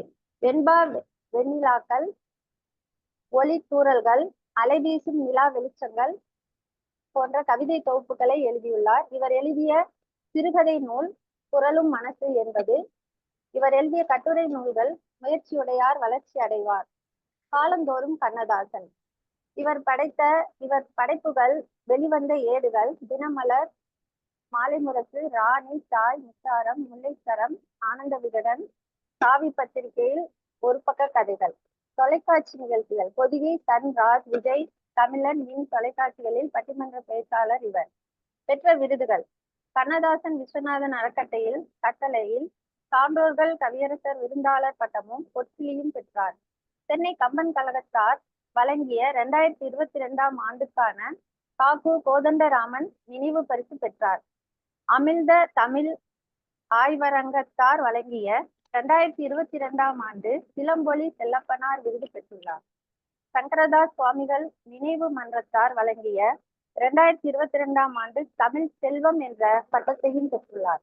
வெள்ளி இலக்கிய மேடை என்ற இந்த சிறப்புமிக்க இணையவழி நிகழ்ச்சியில் சிலப்பதிகாரம், மணிமேகலை, இலக்கியங்களுடன் கம்பராமாயணத்தின் சிறப்புகளையும் கம்பனின் கவி நயத்தையும் விளக்கி பேசிக்கொண்டிருக்கும் நம் KG ராஜேந்திர பாபு ஐயாவை நிறைவுரை ஆற்ற அன்போடு அழைக்கின்றோம். வாருங்கள் ஐயா. மகிழ்ச்சி. நெறியாள்கை நிகழ்த்தி கொண்டிருக்கின்ற கணிதத்தில் முனைவர் கமலா நேரு அவர்களே, தமிழ்த்தாய் வாழ்த்து பாடி ஒரு 2 படலங்களை பேசி அமர்ந்திருக்கின்ற நெல்லை தீபன் அவர்களே, இந்த நிகழ்ச்சிக்கு தலைமை தாங்கி கொண்டிருப்பவர் வெள்ளி இலக்கிய மேடையோடு இலக்கிய கூட்டணி அமைத்திருக்கின்ற மாநில தமிழ்ச்சங்கத்தினுடைய பொருளாளர், நெறியாளர், பொறியாளர் பாப்பையா அவர்களே, இங்கே குழுமி இருக்கின்ற இலக்கிய நண்பர்களே, மே மாதம் 2024 ஆண்டு தொடங்கப்பட்ட கம்பராமாயண சொற்பொழிவு இன்றைய தினம் முடிவடைகிறது என்று சொன்னால் கடைசி படம் வரை பேசி முடிக்கப்பட்டு விட்டது. இதற்கு பிறகு கூட சில கம்பராமாயண நிகழ்ச்சிகளை வைக்கலாம் என்று நாங்கள் கருதுகின்றோம். விரும்புகின்றவர்கள் லட்சிய கவிஞர் லிங்கராஜா அவர்கள் பேசவில்லை, சமூகி அவர்கள் பேசவில்லை, ஜெயரமணி அம்மையார் அவர்கள் பேசவில்லை, ஏன் பாப்பையா அவர்கள் கூட கம்பராமாயணத்தை பற்றி ஒரு சொற்பொழிவு ஆற்றவில்லை. ஆகவே நீங்கள் விரும்பினால், அது யார் விரும்பினாலும், அமுத பாண்டியனாக விரும்பினாலும், தங்கப்பாண்டியன் விரும்பினாலும், மற்றும் அமர்ந்திருக்கின்ற மரியாதைக்குரிய வித்யா அவர்கள் விரும்பினாலும், நீங்கள் 2 பாடல்களை எடுத்து அதற்குரிய விளக்கத்தை சொல்ல விரும்பினால் அதை நாங்கள் ஏற்பாடு செய்கின்றோம் என்று நானும் நெல்லை தீபன் அவர்களும் காலையிலே தான் பேசிக் கொண்டிருந்தோம். ஒரு சொற்பொழிவாளரை ஏற்பாடு செய்து படலங்களாக கொடுக்காமல் தனி சொற்பொழிவாக அவர்களுக்கு ஒரு 40 நிமிடங்கள் கொடுப்பது, 2 பாடல்களை பேசுகிறவர்களுக்கு ஒரு 30 மணித்துளிகள், ஒருவருக்கு 15 மணித்துளிகள் என்று கொடுப்பது என்று தீர்மானித்திருக்கிறோம். ஆகவே நீங்களும் பேச வாருங்கள். ஏதாவது 2 பாடல்கள், இதுதான் என்று இல்லை. ஊமைகளாக இருந்தாலும் சொல்லுங்கள், எனக்கு பிடித்த கற்பனை நயங்கள் என்றாலும் சொல்லுங்கள், இவ்வளவு வளமான வார்த்தைகள் இருக்கின்றன என்றாலும் சொல்லுங்கள், அல்லது இது புதிய வார்த்தை என்று இருக்கிறதே, இதை பற்றி பேசுகிறீர்களா, பேசுங்கள் என்று எதை வேண்டுமானாலும் நீங்கள் பேசலாம், உங்களை வாருங்கள் என்று வெள்ளி இலக்கிய மேடை அழைக்கிறது. குறைந்தபட்சம் ஒரு 4 நிகழ்ச்சியாவது இப்படி நடத்தலாம் என்று நாங்கள் இருக்கின்றோம். நிறைய பேர் வந்தால் 2 நிகழ்ச்சிகளும் சேர்த்து நடத்தலாம். அதிலே ஒன்றும் கால கட்டுப்பாடு எதுவுமே கிடையாது. இதுவரையில் கிட்டத்தட்ட ஒரு 30 நிகழ்ச்சிகளில் நிறைய நண்பர்கள் இங்கே பேசியிருக்கின்றார்கள். அவர்களுக்கெல்லாம் என்னுடைய நன்றியை நான் தெரிவித்துக் கொள்கிறேன். ஒரு நிகழ்ச்சிக்கு தலைமை தாங்கியவர் நம்முடைய நண்பர் கவிஞர் பூமாப்பா கபிலன் அவர்கள். மற்றபடி இந்த நிகழ்ச்சியிலே பேசியவர்களுடைய பட்டியலை நான் இப்பொழுது படிக்க இருக்கின்றேன். கவிஞர் நெல்லை தீபன், ரமணி பாலசாமி அம்மையார் அவர்கள் தமிழ்த்தாய் வாழ்த்து தொடர்ந்து பாடிக்கொண்டிருக்கிறார்கள். 128 நிகழ்ச்சிகளிலேயும் அவர்கள் தமிழ்த்தாய் வாழ்த்து பாடியிருக்கிறார்கள். மிஞ்சி போனால் ஒரு 2-3 நிகழ்ச்சிகளிலே அவர்கள் பாடாமல் விட்டிருப்பார்கள், அவர்களுக்கு இருக்கின்ற நேர நெருக்கடி அல்லது வேலை நெருக்கடியின் காரணமாக. மற்றபடி அவர்கள் தொடர்ந்து எனக்கு தெரிந்து ஒரு 125 நிகழ்ச்சிகளாவது தமிழ் வாழ்த்து பாடியிருப்பார்கள். அவர்களுக்கும் நம்முடைய பாராட்டுக்களை நான் தெரிவித்துக் கொள்கின்றேன்.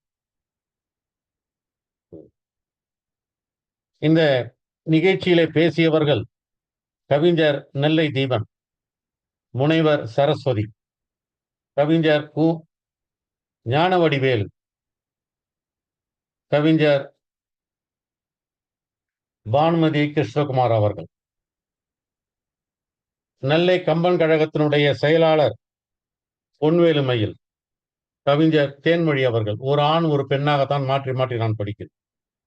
பேராசிரியர் தமிழீழன் அவர்கள், முதுகலை தமிழாசிரியர் இள சாந்தா அவர்கள், கவியருவி காவு கிருஷ்ணமூர்த்தி அவர்கள், கவிஞர் பிரபாவதி ராஜா அவர்கள், முனைவர் செந்தில்குமார் அவர்கள், கவிஞர் சாமி மல்லிகா அவர்கள், கவிஞர் சீனி ரவி பாரதி அவர்கள், முனைவர் கீதா அவர்கள், கவிஞர் ஹரி கோபாலகிருஷ்ணன் அவர்கள், கவிஞர் புனித ஜோதி அவர்கள், கவிஞர் பொள்ளாச்சி சண்முகானந்தம் அவர்கள், நாவலாசிரியர் ஜெயசக்தி அவர்கள், கவிஞர் செந்தமிழ் சித்தன் அவர்கள், முனைவர் மேரி ரோசலின் அவர்கள், கவிஞர் ஆர்.சி. குமரன் அவர்கள், கவிஞர் உலகம்மாள் அவர்கள், கவிஞர் தேசாபிமானம், இசைக்கவி ரவிச்சந்திரன், கவிஞர் பொதிகை செல்வராஜ், இப்பொழுது கலந்து கொண்ட பொறியாளர் பாப்பையா, திருவை பாபு என்று கிட்டத்தட்ட ஒரு 26 அறிஞர்கள் இங்கே கலந்து பேசியிருக்கிறார்கள். தலைமை உரையாகவும் நெறியாளுகையாகவும் முழு பேச்சாகவும் இதிலே நம்முடைய கூமாப்பா அவர்களும் பாப்பையா அவர்களும் தான் தலைவர்களாக வந்திருக்கிறார்கள். மற்றவர்கள் எல்லோருமே ஒரு சிறப்பு சொற்பொழிவு ஆற்றியிருக்கின்றார்கள். இந்த நிகழ்ச்சியிலே கலந்து கொண்டவர்கள் முனைவர் கஸ்தூரி ராஜா அவர்கள், கம்பராமாயண நிகழ்ச்சியிலே கலந்து கொண்டவர்கள் முனைவர் கோவிந்தம்மாள் அவர்கள், உமையூரு பாகன், லிங்கராஜா அவர்கள், சமுகி அவர்கள், தங்கப்பாண்டியன் அவர்கள், முனைவர் தங்கப்பாண்டியன் அவர்கள், எழுத்தாளர், தினமலர் மூலமாக தினமலரிலே கதை எழுதி 25,000 ரூபாய் பரிசு பெற்ற ஜெயரமணி அவர்கள், நெறியாளுகை செய்து கொண்டிருக்கின்ற கமலா நேரு அவர்கள், பேராசிரியர் சரளா ஆறுமுகம் அவர்கள், இசையாசிரியர் லண்டன் ராஜி அவர்கள், கவிஞர் எழுத்தாளர் அந்தமான் கிருஷ்ணமூர்த்தி அவர்கள், பேச்சாளர் அந்தமான் ஐயாராஜ் அவர்கள், நல்ல பாடகரும் பேச்சாளருமான வாகித் அவர்கள், ராமானுஜதாசன் கோபாலகிருஷ்ணன் அவர்கள், மரியாதைக்குரிய ராஜா ராமலிங்கம் அவர்கள், தமிழ்ச்சங்கத்தினுடைய பொறுப்பில் இருக்கக்கூடிய பெங்களூர் தமிழ்ச்சங்கத்தின் பொறுப்பில் இருக்கக்கூடிய அமுத பாண்டியன் அவர்கள், வழக்கறிஞர் குணவேந்தன் அவர்கள், கவித்தேனி வசந்தகுமார் அவர்கள், மரியாதைக்குரிய சிவ கிருபாகரன் அவர்கள், ஜெயலட்சுமி மணிகண்டன் அவர்கள், கனக சபாபதி அவர்கள், சாக்ரேட் கணேசன் அவர்கள், முகவை திருநாதன் அவர்கள், ஏவி மெய்கண்டான், என்னுடைய கல்லூரி தோழர் ஏவி மெய்கண்டான் அவர்கள், இங்கே வருகை தந்திருக்கின்ற கிருஷ்ணமூர்த்தி ரங்கசாமி அவர்கள். அவர் இந்த சிறு பத்திரிகையிலே நன்றாக பயிற்சி பெற்றவர். நெல்லையை சார்ந்த சுப்பிரமணியன் அவர்கள், நெல்லை தீபனுடைய நண்பர் முரளி அவர்கள், முனைவர் இளங்கோ அவர்கள், தமிழாசிரியர் ஹேமா அவர்கள், கவிஞர் பால்பாண்டியன் அவர்கள், மரியாதைக்குரிய காமராஜ் அவர்கள் என்று அனைவருக்கும் வெள்ளி இலக்கிய மேடையின் சார்பாக என்னுடைய வணக்கங்களை நான் தெரிவித்துக் கொள்கின்றேன். நண்பர்களே, இவ்வளவு இலக்கிய அறிஞர்கள், இலக்கியத்தின் மீது ஈடுபாடு கொண்டவர்கள் வருகை தந்த காரணத்தினாலேதான் வெள்ளி இலக்கிய மேடை மிக சிறப்பாக செயல்பட்டு கொண்டிருக்கிறது. நம்முடைய நண்பர் நெல்லை தீபன் அவர்கள் பேசுகின்ற பொழுது சொன்னார், நான் இல்லாத தருணத்தில் அவருக்கு ஊக்கம் கொடுத்தது நீங்கள் தான் என்று குறிப்பிட்டார். என்னை கேட்டா, அவருக்கு ஊக்கம் கொடுத்தது நீங்கள் என்று சொன்னால், எனக்கு ஊக்கம் கொடுத்து கொண்டிருப்பவர் நெல்லை தீபன் அவர்கள் தான். நெல்லை தீபன் அவர்களுடைய பணியை நீங்கள் நன்றாக அறிவீர்கள். எல்லா பணிகளையும் அவர்தான் செய்து கொண்டிருக்கின்றார்.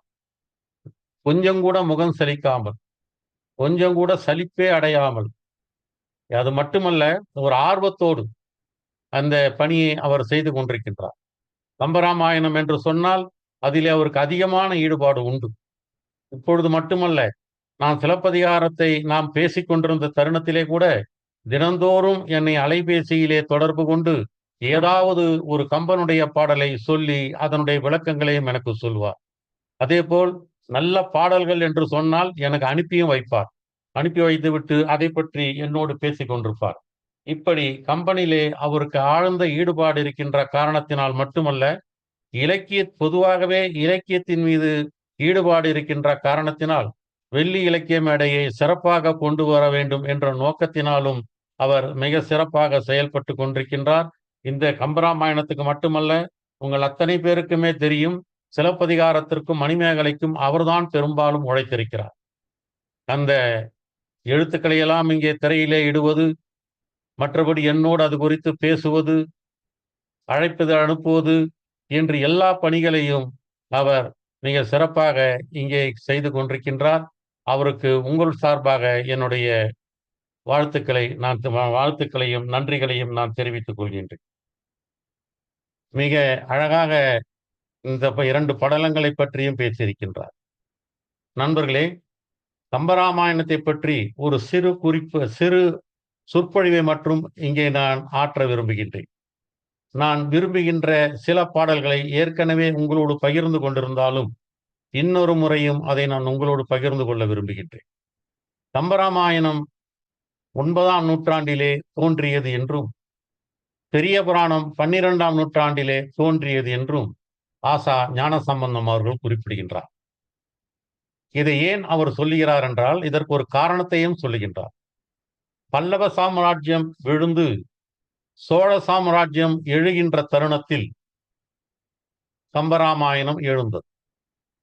சோழ சாம்ராஜ்யம் விழுகின்ற தருணத்தில் பெரிய புராணம் எழுந்தது. ஆகவே ஒரு மகாகாவியம் எழ வேண்டும் என்று சொன்னால், ஒரு சாம்ராஜ்யம் எழுகின்ற பொழுது எழும் அல்லது விழுகின்ற போது எழும் என்று அவர் கூறுகிறார். கம்பராமாயணம் வடமொழியிலே இருந்து வந்தது என்பது எல்லோருக்குமே தெரியும். அது ராமாவதார பேர் என்று நம்முடைய தீபன் அவர்கள் கூட சொன்னார். நடையின் நின்றுயர் நாயகன் இடை நின்ற ராமாவதார பேர் இல்ல, இடையில நிற்கிற பேர் தான் ராமன். ராமன் என்கின்ற பேர் இடையிலே நிற்கிற பேர். ஏன் இடையில் நின்ற ராமாவதார பேர் என்று சொன்னார் என்றால், பலராமனுக்கும் பரசுராமனுக்கும் இடையிலே இருந்த அவதாரம் தான் ராமாவதாரம். ஆகவே தான் இடையில் நின்ற என்ற ஒரு வார்த்தையை கம்பன் அங்கே பொழிந்திருக்கின்றான். கம்பன் சடையப்ப வள்ளலிடத்திலே வாழ்ந்தவன். அவனுடைய மனதிலே ஒரு ஏக்கம் இருந்திருக்கிறது. பிறருடைய தயவிலேதான் வாழ்கின்றோம் என்ற எண்ணம் அவனுக்கு இருந்து கொண்டே இருந்தது. சடையப்ப வள்ளல் அவனுக்கு மிகப்பெரிய அளவிலே பாதுகாப்பு கொடுத்திருந்தாலும் கூட, கம்பனை பராமரித்திருந்தாலும் கூட, கம்பனுடைய உள்ளத்திலே ஒரு ஏக்கம் இருந்திருக்கிறது. உடையார் இல்லார், இருப்பவர்கள் இல்லாதவர்கள் என்ற 2 பிரிவு இந்த சமூகத்திலே இருக்கிறது என்ற எண்ணம் இருந்த காரணத்தினாலேதான் அவன் ஒரு நாட்டையே படைக்கின்றான். கோசலை நாடு வால்மீகத்திலே ஒரு வரியோடு போய்விடுகிறது. அதை பற்றி பெரிய வர்ணனை எதுவும் கிடையாது. ஆனால் கம்பன் அந்த கோசலை நாட்டையே அவன் ஒரு அழகான நாடாக வர்ணித்து காட்டுவான். அங்கே வன்மையாளர்கள் யாரும் இல்லை, வறுமையாளர்கள் இல்லை என்று சொல்லுவான். வாங்குவதற்கு ஆளே இல்லை, ஆகவே வள்ளல்கள் இல்லை என்று குறிப்பிடுவான். இது உண்மையா என்று கேட்டால் உண்மை அல்ல. ஏனென்று சொன்னால், திரு அவதார படலத்தில் தசரதன் என்ன சொல்கிறான்? 4 குழந்தைகள் பிறந்துவிட்டன. ராமர், பரதன், லக்குமணன், சத்ருக்கன் என்ற 4 குழந்தைகள் பிறந்துவிட்ட பிறகு என்ன சொல்கிறார்? நம்முடைய கஜானாக்களை எல்லாம் திறந்து விடுங்கள், கருவூலங்களை எல்லாம் திறந்து விடுங்கள், வறியவர்களெல்லாம் வந்து வாரிக்கொண்டு போகட்டும் என்று சொல்லுவார். அங்கே வறியவர்களெல்லாம் வந்து வாரிவிட்டு போகட்டும் என்று சொன்ன அதே கம்பன் அதற்கு முன்னாலே நாட்டை வர்ணிக்கின்ற பொழுது, வன்மையாளர்கள் வள்ளல்கள் யாரும் இல்லை, வறுமையாளர்கள் இல்லாத காரணத்தால் என்று சொல்வதற்கு காரணம், அங்கே இப்படிப்பட்ட சமுதாயம் அமைந்திருந்தது என்ற எண்ணம் அல்ல, அமைய வேண்டும் என்ற எண்ணம். ஏனென்று சொன்னால், அதற்கு தான் ஆசாஞா சொல்லுவார்,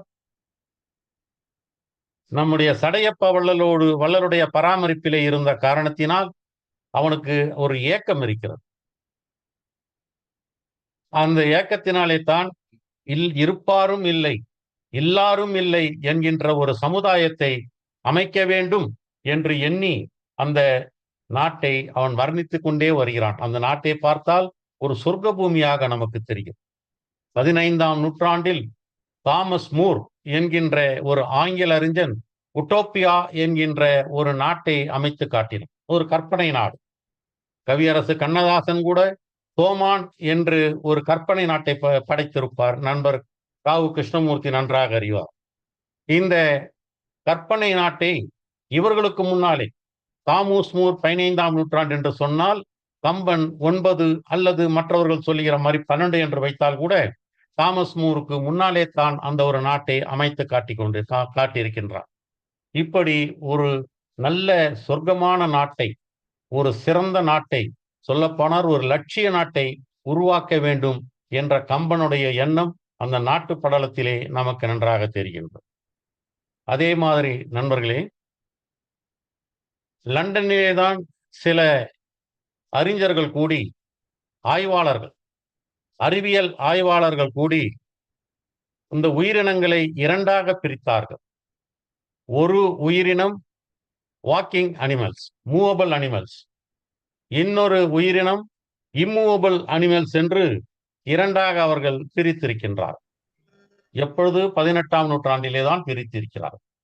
ஆனால் கம்பன் அதை அப்பொழுதே பிரித்து காட்டியிருக்கிறான். சீர்தீர் உலகினில் சென்று சென்று நின்று வாழ் உயிர்களுக்கெல்லாம் உடம்பாயினான் தசரதன் என்று ஒரு சென்று நின்று என்று உயிர்களை அவன் சொல்லியிருப்பது மூவபிள் அனிமல்ஸ், இம்மூவபிள் அனிமல்ஸ் என்கின்ற பாகுபாட்டை அப்பொழுதே அவன் சொல்லி இருக்கிறான் என்பது நமக்கு இருக்கக்கூடிய ஒரு ஆச்சரியமான தன்மையாகும். அவனுடைய பல படலங்களை எல்லாம் நாம் பார்த்திருக்கின்றோம். தாடகை வதைப்படலத்தை பார்த்திருக்கின்றோம். அந்த தாடகை வதைப்படலத்திலே அவன் சொல்லுகின்ற ஒரு பாடல், மணமேடையிலே அவன் வில்லை முறிக்கிற பொழுது சொன்னான் அல்லவா, எடுத்தது கண்டார் இற்றது கேட்டார் என்ற பாடலுக்கு ஒப்பான ஒரு பாடலாக இருக்கும். ராமன் வில்லை வளைக்கிறான். மாலும் அக்கனை வளைத்தலும், வாலியை எடுத்தலும், மாலும் அவ்வாலியை எடுத்தலும். ராமன் வாலியை அடிக்கிறான். மால் என்பது திருமால். கோல வில்கால் குனித்ததும் கண்டிலர். இந்த எப்பொழுதுமே இந்த காலுடைய பெருவிரலை அம்பிலே வைப்பார்கள், அம்பினுடைய நுனியிலே வைப்பார்கள். அதையும் பார்க்கலாம். காலன் போல் இருக்கக்கூடிய தாடகை எய்த சூலத்தையும் பார்க்கவில்லை. பிறகு என்ன பார்த்தார்கள் என்றால், சூலமும் கண்டிலர் துண்டுகளை கண்டார். அங்கே இருந்த துண்டுகளாக அவைகள் உடைந்து போயிருந்ததை தான் பார்த்தாரே தவிர, அவர்கள் இவர் வில்லை எடுத்ததும் பார்க்கவில்லை, காலை அம்பிலே வைத்ததையும் பார்க்கவில்லை, அந்த தாடகை சூலத்தை எரிந்ததையும் பார்க்கவில்லை. என்ன பார்த்தார்கள் என்று சொன்னால், துண்டுகளாக பார்த்தார்கள் என்கின்ற செய்தி ஒரு அருமையான செய்தியாகத்தான் நான் பார்க்கிறேன்.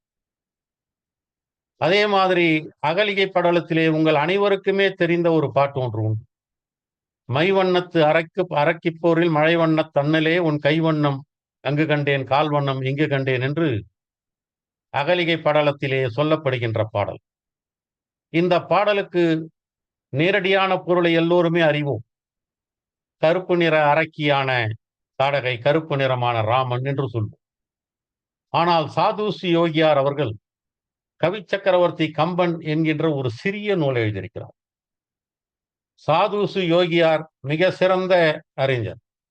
தமிழ்குமரி முதலிய கவிதைகள் என்று ஒரு கவிதை எழுதியவர். அகலிகை என்று அற்புதமான ஒரு நெடுங்கவிதை எழுதியவர் சாதுசு யோகியார். அவர் சொல்லுகிறார், மைவண்ணத்து அரைக்கு போரில், மை என்று சொன்னால் குற்றம், வஞ்சம் என்று பொருள். மழை வண்ணத் தன்னலே என்று சொன்னால் மழை என்றால் கருணை என்று பொருள். ஆகவே இந்த மழை என்ற கருமையிலேயே பிரித்து அதை 2 பேருக்கு உரிய குணத்தோடு அவர் காட்டியிருக்கிறான் கம்பன் என்று அவர் சொல்லியிருக்கிறார். ஆனால் இன்னொரு இடத்திலே மையோ மரகதமோ மறிகடலோ என்று கம்பனையும் வர்ணித்திருப்பான்.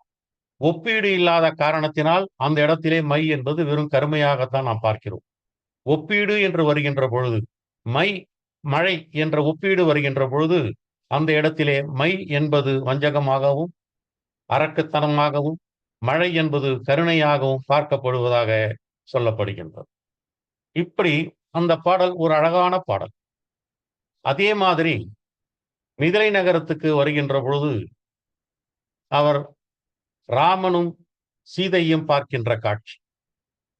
எண்ணரும் நலத்தினால் இணையல் நின்றுழி கண்ணோடு கண்ணினை கவ்வி ஒன்றை ஒன்று உண்ணவும் நிலை பெறாது உணர்வும் ஒன்றிட அண்ணலும் நோக்கினால் அவளும் நோக்கினாள். இது புகழ்வாய்ந்த பாடல்.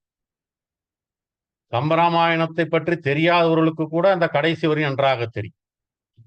ஆனால் இந்த இடத்தை நான் எடுத்ததற்கு காரணம் என்னவென்று சொன்னால், கண்கள் இரண்டும் கண்ணோடு கண்ணினை கவி ஒன்றை ஒன்று உண்ணவும் என்று சொல்வார். இது திருக்குறளிலே இருந்து வாங்கப்பட்ட ஒரு வார்த்தை. கண்ணும் குலச்சேரி நெஞ்சே இவை என்னை தின்னும் அவர் பாக்கறிந்து என்று தலைவி மனசுக்கு சொல்கிறாளாம். என்ன சொல்கிறாளாம்? இந்த கண்ணை கூட கொண்டு போ, அது எனக்கு தின்னுது, போட்டு தின்னுது, மெல்லுது என்ன, அவரை பார்க்கணும் பார்க்கணும். இதை நான் சொல்லுவதற்கு ஒரு காரணம் இருக்கிற நண்பர்களே. கண்ணினுடைய வேலை என்பது பார்ப்பது தானே தவிர தின்னுவதல்ல. அது தின்னுகிறது என்று சொல்லுகிறோம் என்று சொன்னால், அது இலக்கியத்திலே இதற்கு ஒரு வகை சொல்லுவார்கள். ஒரு புலன் செய்ய வேண்டிய வேலையை இன்னொரு புலன் செய்கிறது என்று சொன்னால், வாய்தான் தின்னும் மெல்லும் உண்ணும். அது செய்ய வேண்டிய வேலையை கண் செய்வதாக சொல்லுகிறார்கள் என்று சொன்னால், அதற்கு சினஸ்தீஷியா என்ற ஒரு பெயர் இலக்கியத்திலே இருக்கிறது. அதை உங்களோடு பகிர்ந்து கொள்வதற்காக தான் இதை நான் சொல்கின்றேன். இந்த சினஸ்தீஷியா என்பதை பற்றி மரியாதைக்குரிய ஆர்சி குமரன் அவர்கள் எனக்கு நிறைய தகவல்களை அனுப்பியிருந்தார். அவருக்கும் என்னுடைய நன்றியை நான் தெரிவித்துக் கொள்கிறேன். அந்த இப்படி அதுதான் உண்ணும், ரொம்ப அழகான வார்த்தை. அதுதான் செந்தமிழ்நாடு என்னும் போதினிலே ஒரு தேன் வந்து பாயுது காதினிலே என்ற பாரதியினுடைய பாடல் கூட சினஸ்தீஷியா என்ற வகையை சேர்ந்த பாடல் தான். அதன் பிறகு உங்களுக்கெல்லாம் நன்றாக தெரியும், திருமணம் நடக்கின்ற பொழுது எடுத்தது கண்டார் இற்றது கேட்டார் என்கின்ற செய்தியெல்லாம் நீங்க நன்றாக அறிவீர். அயோத்தியா காண்டத்திலே வருகின்ற பொழுது கூனியினுடைய உரையாடல் கைகை இடத்திலே மிக சிறப்பான உரையாடல். அவள் மிகப்பெரிய ராஜதந்திரி என்பதையெல்லாம் நீங்கள் அறிய நான் நிறைய சொல்ல போவதில்லை. அதிலே ஓரிரு பாடல் ரொம்ப அழகான பாடல்களை கம்பன் சொல்லியிருப்பான். கைகை உறங்கிக் கொண்டிருப்பால், கூனி வந்து எழுப்புவாள், மந்தரை வந்து எழுப்புவாள். ராமனுக்கு முடி சூட்டப் போகிறோம் என்று சொன்ன உடனே ஒரு முத்து மாலையை கையிலே கொடுப்பாள். கொடுத்த உடனே மந்தரைக்கு ஆக்ரோஷம் பொங்கி விடுது. கம்பன் அதை சொல்றான். தெளித்தனல் உறப்பினல் சிறு கண் தீ உக விழித்தனல் வைதனல் வெய்து உயிர்த்தனல். என்னென்ன வார்த்தைகளை போடுறான் பாருங்க. அழித்தனல் அழுதனல் அம்பொன் மாலையை குழித்தனல் நிலத்தில் அடிக்கிறான். அதுதான் சொல்ல வந்து அந்த பொன் மாலை முத்து மாலையை அவ எந்த வேகத்தில் அடித்தாள் என்று சொன்னால், அங்கே ஒரு பெரிய பள்ளமே விழுந்து விடுகிறதாம். அந்த பள்ளம் விழுந்து போகக்கூடிய அளவிற்கு அந்த முத்து மாலையை அடித்திருக்கிறாள் என்று சொன்னால், அவள் எந்த அளவுக்கு கோபப்பட்டிருப்பாள் என்று நாம் புரிந்து கொள்ள முடிகிறது. அதே மாதிரி கைகையை பற்றி சொல்கிறார். கூனி சொல்லி கைகை அதை ஏற்றுக்கொண்டு தசரதன் வருவதற்கு முன்பாக அவள் கீழே விழுந்து கிடக்கிறாள். கீழே விழுந்து கிடக்கின்ற காட்சியை பற்றி சொல்லுகின்ற பொழுது கம்பன் சொல்லுவான், நவ்வி விழுந்தன்ன நாடகமையில் உயின்றன்ன. நவ்வி என்று சொன்னால் மான், நாடகமயில் அது உங்களுக்கு தெரியும் மயில். கவ்வை கூர்தர ஜானகியாம் கடிகமழ் கமலத்து அவ்வை நீங்கும் என்று அயோத்தி வந்து ஆங்கடைந்த மடந்தை தவ்வை ஆம் என கிடந்தனல் கேகேயன் தனையை. இந்த கேகேயன் தனையை என்பதுதான் முக்கியமான வார்த்தை. தனையன் என்கின்ற வார்த்தைக்கு தனையை என்பது ஒரு நல்ல சொல்லாக கம்பன் நமக்கு கொடுத்திருக்கிறார். தனையன் என்று நாம் ஆணுக்கு பயன்படுத்துகிறோம், பெண்ணுக்கு தனையை என்று நாம் பயன்படுத்துகிறோமா இல்லையா என்று எனக்கு தெரியவில்லை. நான் பெரும்பாலும் நான் பயன்படுத்தி நான் கேட்கவில்லை. இதை நான் சொல்வதற்கு காரணம், நாடக மயில், இதை நான் ஏற்கனவே கூட சொல்லியிருக்கிறேன். மிக சிறந்த சொற்பொழிவாளரான கீரன் அவர்கள் இதற்கு ஒரு அழகான விளக்கம் சொன்னார். என்ன சொன்னார்? நாடக மயில் என்று சொன்னால் அங்கே அவள் நாடகம்தான் ஆடுகிறாள். மயில் என்று ஏன் சொன்னான்? கேகேயன் தனையை என்பதனாலே மயில் என்று சொன்னாராம். கேகேயம் என்ற வட சொல்லுக்கு தமிழிலே மயில் என்றுதான் பெயர். கேகேயம் என்ற வட சொல்லுக்கு தமிழிலே மயில். ஆக அவள் நாடகம் ஆடுகிறவள், மயில் தேசத்தை சேர்ந்தவள். ஆகவே நாடக மயில் என்ற வார்த்தையை கம்பன் உருவாக்கினான் என்று கீரன் அவர்கள் சொல்லுவார். அதே போல் நவ்வி விழுந்தன்ன என்று ஒரு வார்த்தை, மான் விழுந்தார் போல். கம்பன் அதை அப்படியே தொடர்வான். எப்படி தொடர்கிறான்? தசரதன் வருகிறான், வந்தவுடனே இவளை பார்க்கிறான், அப்படி அள்ளி எடுக்கிறான்.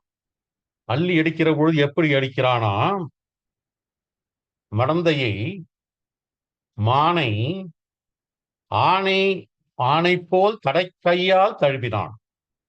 மடந்தை என்பது கைகேயி, மானை ஒரு ஆணை தூக்குகிற மாதிரி, யானை ஒரு மானை யானை தூக்குகிற மாதிரி தடக்கையாலே அவளை தழுவி கொண்டான் என்று அங்கே மான் என்று சொன்னான் அல்லவா, நவ்வி என்றால் மான், கைகேயை மான் என்று சொன்னான் அல்லவா, அதை இங்கே தொடர்கிறான் பாருங்கள். அடுத்த சில பாடலுக்கு அப்பால் ஒரு யானை தூக்குகிற மாதிரி, மானை தூக்குகிற மாதிரி கையை தூக்கி விட்டான். சரி, இதோடு விட்டானா என்று பார்த்தால் இல்லை. அடுத்து சொல்கின்றான். என்ன சொல்கின்றான்? தசரதன் இறந்து துடிக்கிறான். எப்படி துடிக்கின்றான்? பாம்பு கடித்த யானையை போல் துடிக்கிறான் என்று அந்த ஊமையை அப்படியே தொடர்ந்து கொண்டு வருகிறான்.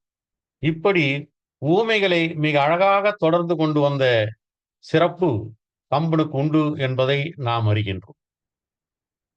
நம்முடைய அதுக்கு அடுத்து அயோத்தியிலே அதற்கு பிறகு ராமனை அனுப்பிவிடுகிறான். அதையெல்லாம் உங்களுக்கு நன்றாக தெரியும். அதற்கெல்லாம் காரணம் அரக்கர்பாவும் அல்லவர் இயற்றிய அறமும் துறக்க என்று அவன் சொல்லுகின்றான். அரக்கர்கள் செய்த பாவம்தான் ராமனை வெளியே அனுப்புகிறது. இரண்டாவது, அவதாரத்தை நாம் பூர்த்தி செய்தாக வேண்டும், அவதாரத்தினுடைய நோக்கத்தை பூர்த்தி செய்தாக வேண்டும் என்பதற்காக வருகிறான். பிறகு குகனை பார்க்கின்றான். குகனை பார்க்கின்ற பொழுது அவனை சொல்லுகின்ற பொழுதே என்ன சொல்வான் என்று சொன்னால், ஒரு தீ உக நெருப்பு, அப்படியே சும்மா இருந்தாவே நெருப்பு வருமா, அப்படிப்பட்டவன் மிக அன்பனாகவே ராமனுக்கு இருக்கின்றான். அவன் ராமனிடத்திலே மீனையும் தேனையும் கொடுக்கின்றான். மீனையும் தேனையும் ஏன் கொடுத்தான் என்று கூட ஒரு விளக்கம் சொல்லுவார்கள். மீன் என்பது கடலிலே இருப்பது, தேன் என்பது மலை உச்சியிலே இருப்பது. ஒரு அன்பு என்பது மலை அளவுக்கு உயரமாகவும் கடல் அளவுக்கு ஆழமாகவும் இருக்க வேண்டும் என்ற குறியீடாகத்தான் தேனையும் மீனையும் குகன் கொடுத்தான் என்று குறிப்பிடுவார்கள். குகனை விட்டு வருகின்ற பொழுது ஆரண்ய காண்டத்துக்கு வந்து விடுகின்றான். ஆரண்ய காண்டத்திலே சூர்ப்பனகையை இவர்களை சந்திக்கிறார்கள். அதெல்லாம் அந்த கதையெல்லாம் நமக்கு நன்றாக தெரியும். லட்சுமணன் தானுடைய மூக்கையெல்லாம் மறுத்து அனுப்பி விடுகிறான். ஹரன் வருகிறான், தூடனன் வருகின்றான், திரிசரன் வருகிறான். அவர்களோடெல்லாம் ராமர் போரிட்டு அவர்களையெல்லாம் வென்று விடுகிறான். நேராக போய் ராவணனை பார்க்கின்றான். ராவணனை பார்த்துவிட்டு சொல்கின்றால், இது மாதிரி உன்னுடைய மூக்கை ஏன் அறுத்தார்கள் என்று கேட்டதற்கு, உனக்கு உகந்த ஒரு பெண்ணை நான் எடுத்து கொண்டு வர நினைத்தேன், ஆனால் அது என்னால் முடியவில்லை. அவர்கள் மானிடர்களை வென்றால்தான் எடுத்துக்கொண்டு வர முடியும் என்று அவனுக்கு ஆசையை தூண்டி விடுகிறாள். ராவணன் மிகவும் ஆசைப்பட்டு விடுகிறான். அப்பொழுது ஒரு பாட்டு ஒன்று சொல்லுகிறாள். எல்லோருக்குமே தெரிந்த பாட்டு தான். பங்கையத்து ஒருவன் வைத்தான் என்று ஒரு பாட்டு வரும் இல்லையா? என் பாட்டு ஞாபகம் இருக்கா நல்ல தீபன்? தீபன், பாகத்தில் ஒருவன் வைத்தான், பங்கையத்து இருந்த பெண்ணை ஆகத்தில் ஒருவன் வைத்தான், அந்தணன் நாவின் வைத்தான், மேகத்தை வென்ற மின்னை நுண்ணுடையாலை மாகத்தி மாகத்தோல் வீர நீ பெற்றால் எங்கன வைத்து வாழ்தி, எங்கன வைத்து வாழ்தி. அவன் சொல்றான் என்னன்னா, அதெல்லாம் உங்களுக்கு தெரியும். சிவபெருமான் பாதி கொடுத்தான், சினிமா பாட்டை கூட கவியரசு கண்ணதாசன் எழுதியிருக்கிறார். நம்ம திருமால் மார்பிலே வைத்துக் கொண்டார், நம்முடைய பிரம்மன் நாவிலே வைத்தான், இதெல்லாம் வைத்துக் கொண்டார். சீதையை கொண்டு வந்தால் நீ எங்க வைத்து வாழ்வாய்? இது ஒரு சாதாரணமாக நமக்கு சொல்லக்கூடியது. ஆனால் வாரியார் ரொம்ப அழகா அதுக்கு சொல்லுவார். சூர்ப்பனகை ராவணனுக்கு மூலநாசம் செய்யக்கூடியவர், அவனை மூலநாசம் செய்யக்கூடியவள் என்றுதான் அவர்கள் சொல்லுவாங்க. ராவணனுடைய அழிவிலே அவள் இன்பம் காண இருக்கின்றாள். அத சொல்றா, சீதை நீ தூக்கின்னு வந்தா பிரச்சனை வரும்பா, பிரச்சனை வந்த பிறகு நீ செத்து போயிடுவ, அப்புறம் நீ எப்படி வச்சு வாழ்வ என்ற உள்பொருள், ராவணன் அழிந்து போவான் என்கின்ற உள்பொருளை வைத்துதான் கம்பன் அந்த வார்த்தையை எழுதியிருக்கிறான் என்று கிருபானந்த வாரியார் அவர்கள் ஒரு காலட்சேபத்திலே சொல்லியிருக்கிறார். இதற்கு அப்புறம் சூர்பனகை விட்டு அவன் சீதையை தூக்கி கொண்டு போய் விடுகிறான். சீதை மாயமான் வருகிற காட்சியிலே ராமன் லட்சுமணன் இருவருடைய மனோபாவத்தை தெரிந்து கொள்ள வேண்டும். லட்சுமணன் சொல்லுகிறான், அண்ணா இப்படிலாம் ஒரு மான் இருக்காதுன்னா நீ போய் தேடாத அப்படின்வான். அதற்கு ராமர் சொல்லுவார், எல்லோரும் எவ்வளோ கோடான பல்லாயிரம் உயிர்கள் இருக்கிற இடத்துல இப்படி ஒன்று இருக்கும், உனக்கு அதெல்லாம் தெரியாதுன்னு சொல்லிட்டார். என்ன ஆச்சரியம்னா, எப்பொழுதுமே பொறுமையாக யோசிக்கக்கூடிய ராமர் அப்பொழுது பொறுமையாக யோசிக்கவில்லை. எப்பொழுதுமே அவசரப்பட்டு யோசிக்கக்கூடிய லட்சுமணன் அப்பொழுது ரொம்ப பொறுமையாக யோசித்திருக்கிறார். சீதையை தூக்கி கொண்டு போய்விடுகிறார்கள். கிஷ்கிந்தா காண்டத்துக்கு வந்து விடுகிறார். கிஷ்கிந்தா காண்டத்துக்கு வந்த பிறகு அங்கேதான் வாலிக்கும் சுக்ரீவனுக்கும் பிரச்சனை இருக்கிறது. அந்த வாலிக்கும் சுக்ரீவனுக்கும் இருக்கிற பிரச்சனை, சுக்ரீவன் பயந்து போய் உட்கார்ந்திருக்கிறான். ராமனும் லட்சுமணனும் வருகின்ற பொழுது இவர்கள் யார் என்று சுக்ரீவனுக்கு தெரியவில்லை. போய் பார்த்து விட்டு வா என்று சொல்லுகிறான். இங்கே தான் நாம் வாலியினுடைய நுண்ணறிவை நாம் வியக்க வேண்டியிருக்கிறது. அனுமன் வருகிறான், இவர்களை தெரிந்து கொள்கிறான், அழைத்து கொண்டு போகிறான். உன்னுடைய நண்பன் என்னுடைய நண்பன், உன்னுடைய விரோதி என்னுடைய விரோதி, உன்னுடைய நண்பன் எப்படிப்பட்டவனாக இருந்தாலும் என்னுடைய நண்பன் என்றெல்லாம் இவர் வாக்குறுதி கொடுக்கிறார் ராமர். பிறகு போர்க்களம் நடைபெற இருக்கிறது. சுக்ரீவன் போருக்கு அழைக்கின்றான். போருக்கு அழைக்கின்ற பொழுது வாலியினுடைய மனைவி தாரை சொல்கிறாள், போகாதே, ஏதோ ஒரு உறுதுணை இருக்கிறது, யாரோ ராமர் என்று ஒருவர் வந்திருக்கிறாராம், அதனாலே தான் தைரியமாக அழைக்கிறான் என்று சொல்லி இருக்கிறார். அந்த இடத்துல வாலி சொல்றான் பாருங்க, ராமர் தானே, அவன் தம்பிக்கு தன்னுடைய பதவியை கொடுத்து விட்டு வந்தவன் சொல்றான். சுக்ரீவனுக்கு தெரியல, அனுமானுக்கு தெரியல, கிஷ்கிந்தால இருக்கிற யாருக்குமே தெரியல. ஆனா வாலி இவ்வளவு பிரச்சனைக்கு மத்தியிலேயும் அயோத்தியிலே என்ன நடந்திருக்கிறது என்பதை தெரிந்து வைத்திருக்கின்றான். அது அவனுடைய மதிநுட்பத்துக்கு ஒரு சிறந்த எடுத்துக்காட்டாக இருக்கிறது. ராமர் அவனை அம்பாலை அடித்து விடுகிறான். அவன் அசந்து போய் விடுகிறான். ஏனென்றால் அவ்வளவு நம்பனான். அவன் செத்து போனதுக்கு மட்டுமல்ல, அப்ப எவ்வளவு நம்பன ராமரை.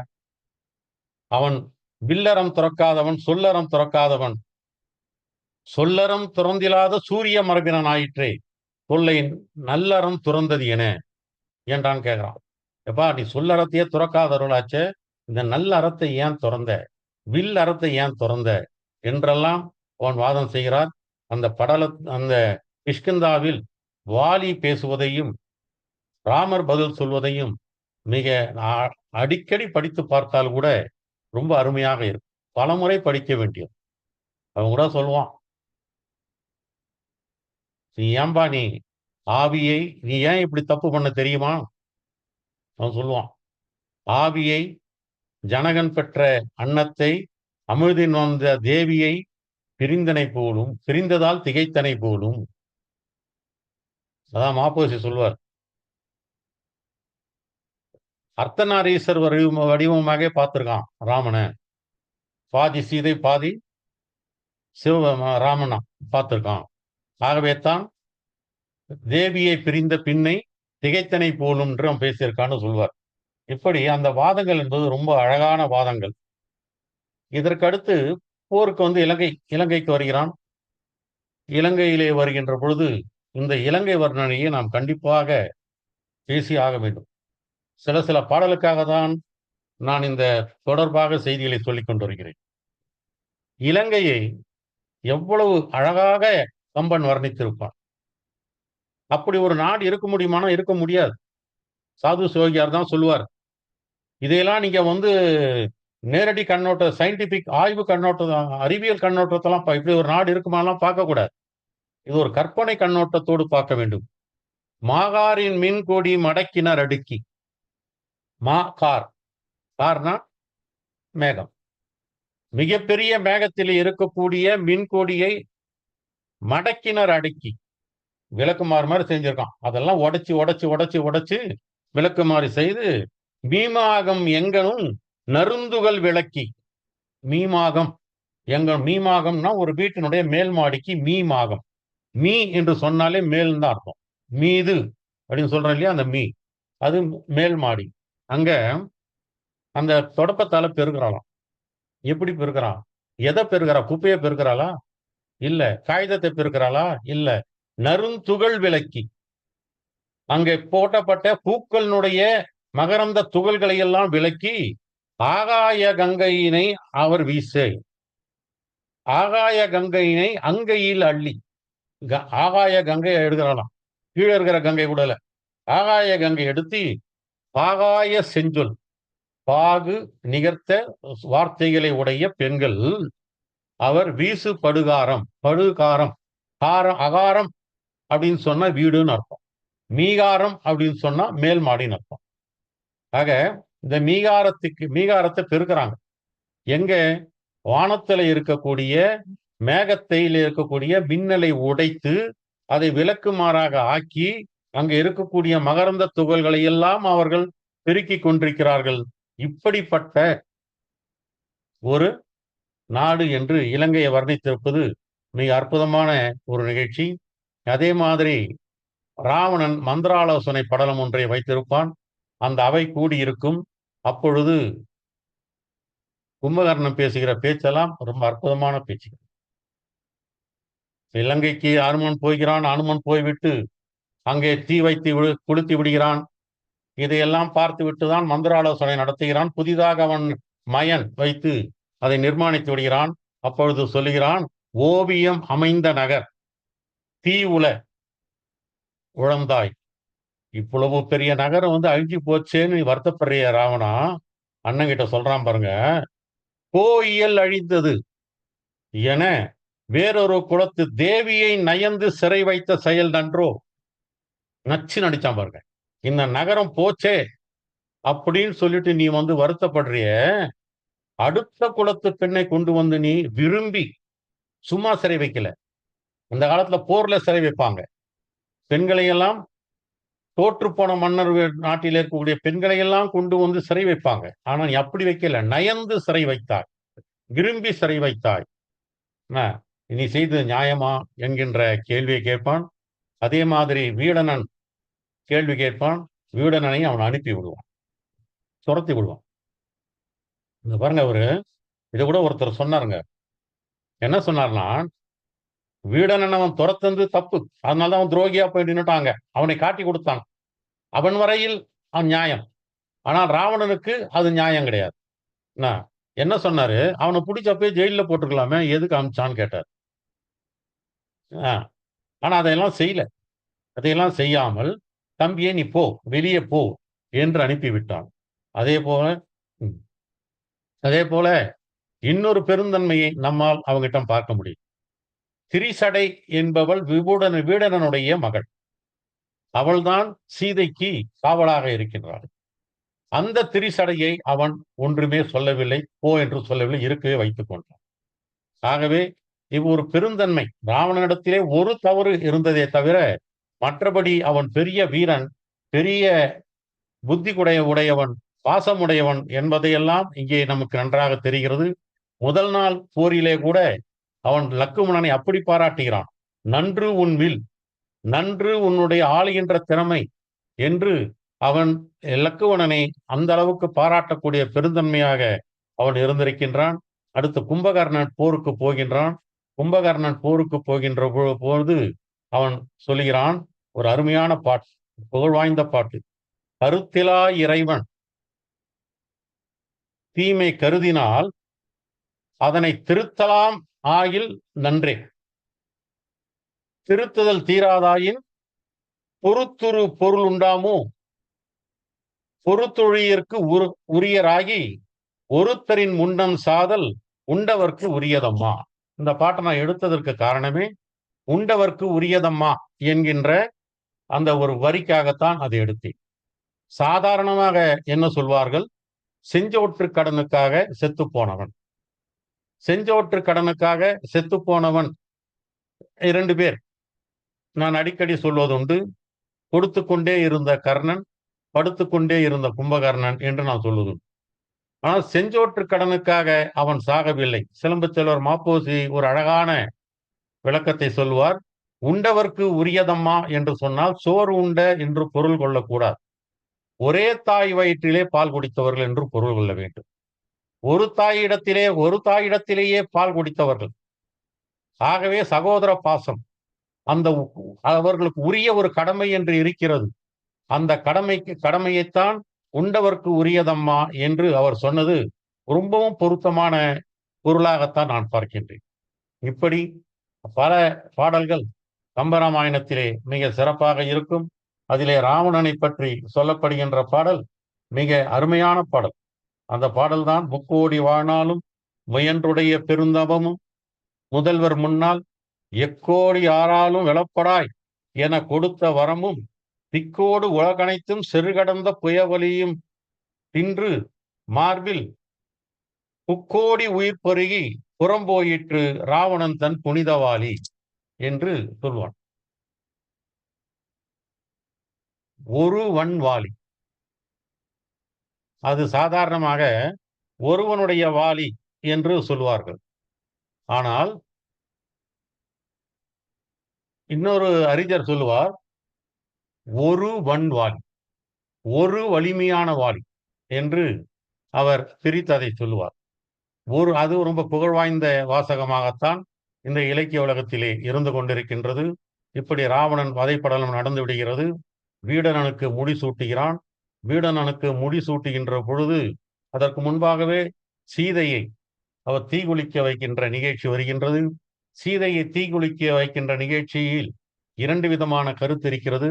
வால்மீகி சொல்லுவது ஒன்று, கம்பன் சொல்வது ஒன்று. கம்பன் என்ன சொல்கிறான்? ராமனே லக்குமணனை கூப்பிட்டு நீ தீ வை என்று சொல்கின்றான். ஆனால் வால்மீகி என்ன சொல்கிறார் என்று சொன்னால், ராமன் சொல்லவில்லை, சீதையே சொல்கிறாளாம், என்னுடைய புனிதத்தை நான் நிரூபித்தாக வேண்டும், லட்சுமணா நீ தீவை என்று சீதை சொல்கிற மாதிரி வால்மீகி எழுதி வைத்திருப்பார்.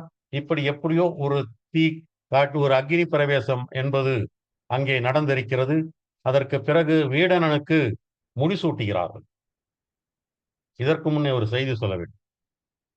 ராவணனுடைய முதுகை பார்த்தாலே விழுப்பு அதிலே புறமுதுகு விட்டு ஓடிய காரணத்தினாலேதான் அவன் முதுகிலே காயங்கள் இருந்தன என்று ராமன் சொல்கின்ற பொழுது வீடணனுக்கு கோபம் வந்துவிடுகிறது. அப்படியெல்லாம் அவனை ரொம்ப சாதாரணமாக நினைத்து விடாது. அவன் யானைகளோடு விளையாடியவன். அந்த யானைகள் எல்லாம் அவன் மார்பிலே குத்தி அந்த தந்தங்கள் எல்லாம் பின்னாலே வந்திருக்கின்றன. அந்த காயங்கள் தானே தவிர புறமுதுகிட்டு ஓடிய காயம் அல்ல என்று வீடணன் தானாடாவிட்டாலும் சதையாடும் என்கின்ற அடிப்படையிலே ராவணனுக்கு வக்காலத்து வாங்கி பேசியிருப்பான்.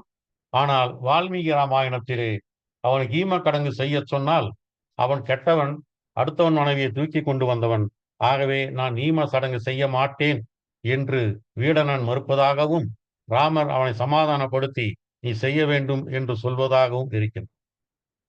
அதே போல் வீடணனுக்கு பட்டம் சூட்டுகிறார்கள். நீங்கள் பார்த்தால் வீடனுக்கு யார் பட்டம் சூட்டியது என்று சொன்னால் லக்குமணன் தான் பட்டம் சூட்டியிருப்பான். ராமர் பட்டம் சூட்டியவில்லை. ஏன்? அவரே சூட்டியிருக்கலாம் அல்லவா? சூட்டாததற்கு ஒரு காரணம் சொல்லப்படுகிறது. என்ன காரணம் என்று சொன்னால், வனவாசத்துக்கு நீ போய் 14 ஆண்டு காலம் இருக்க வேண்டும் என்று 7 ஆண்டின் வா என்று கையை சொல்லியிருக்கிறான். அவன் பட்டம் சூட்டுகின்ற பொழுது இன்னும் கொஞ்சம் வனவாசத்திலே இருக்க வேண்டிய நாட்கள், மிச்ச சொச்ச நாட்கள் இருக்கின்றன. ஆகவே அவன் நகரத்துக்குள்ளே நுழையக்கூடாது.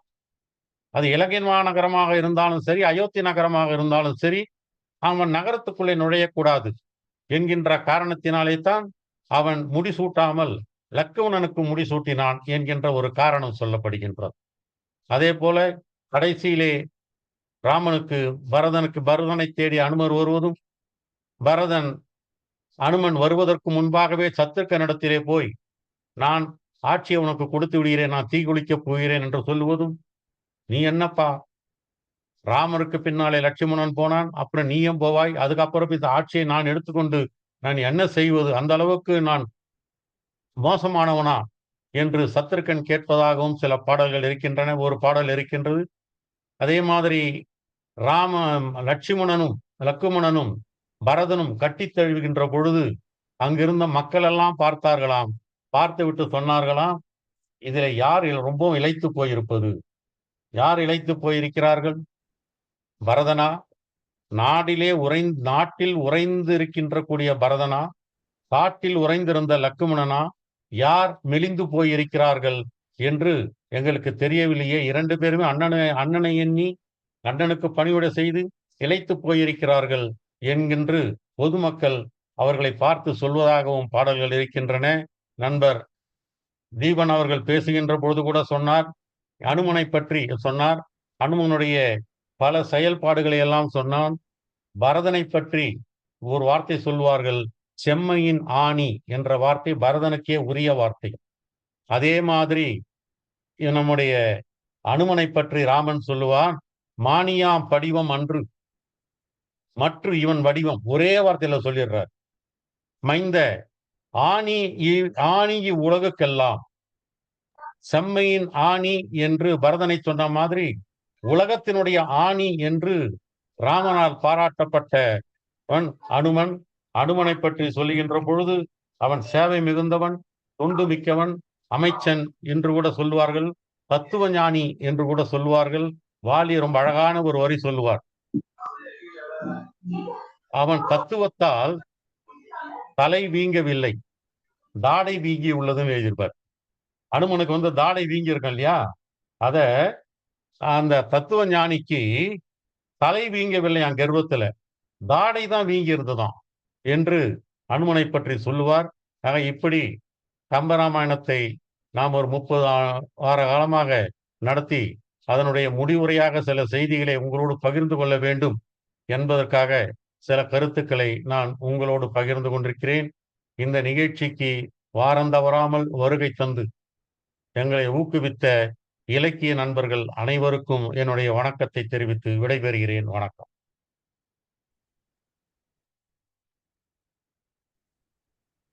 மிகவும் அருமையான நிறைவு உரை தந்தீர்கள் ஐயா. தற்போது நிகழ்ச்சியில் ஒரு நிமிடம் சொல்லுங்க. ஒரே ஒரு அறிவிப்பு. சொல்லுங்க.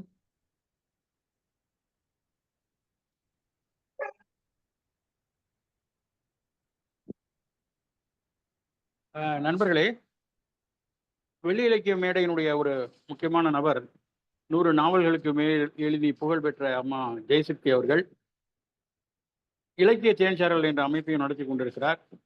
அம்மையார் அவர்களுக்கு கர்நாடக தமிழ் பத்திரிகையாளர் சங்கம் கர்நாடக தமிழ் ஆளுமை என்ற விருதை அவருக்கு அளித்து கௌரவப்படுத்தி இருக்கிறார்கள், பெருமைப்படுத்தி இருக்கிறார்கள். அதை வழங்கியவர் doctor V Ram Prasad Manohar IAS அவர்கள். அவர்களிடம் அந்த விருதை பெற்றுக்கொண்ட காட்சியை நான் இங்கே உங்களுக்கு பதிவிட்டிருக்கிறேன். கர்நாடக தமிழ் ஆளுமை. அவர் இன்று போல் என்றும் சிறந்து விளங்க வேண்டும் இலக்கிய உலகத்திலே என்று வெள்ளி இலக்கிய மேடை பாராட்டுகிறது. நன்றி. இப்பொழுது விருது பெற்ற ஜெயசக்தி அம்மா அவர்களுக்கு வாழ்த்துக்கள். இங்கு பங்கு பெற்றுள்ளார் ரவிச்சந்திரன் ஐயா அவர்களும் சாமி மல்லிகா அவர்களும். ஒரு நிமிடம். சொல்லுங்க. நன்றி, அனைவருக்கும் நன்றி. அதே போல விருது பெற்றிருக்க சிறந்த இதழாளர் விருது பெற்றிருக்கக்கூடிய KGR ஐயா அவர்களுக்கும் என்னுடைய பாராட்டை தெரிவித்துள்ளேன்.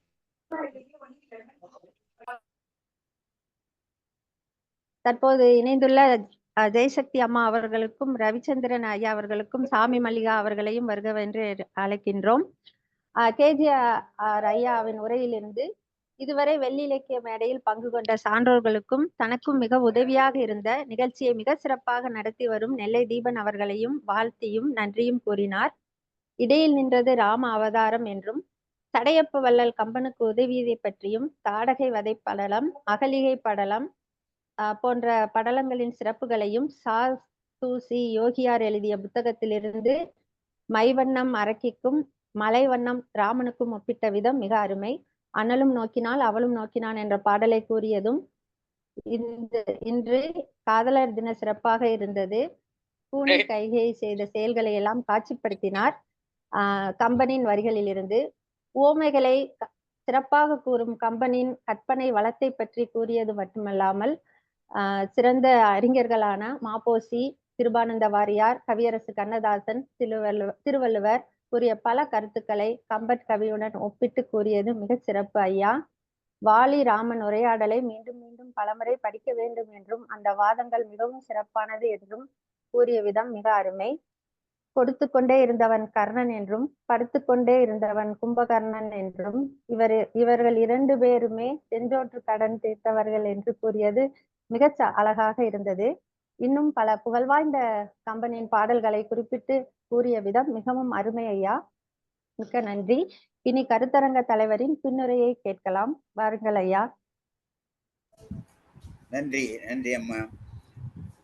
இன்றைய நிகழ்வு மிகவும் அருமையாக இருந்தது.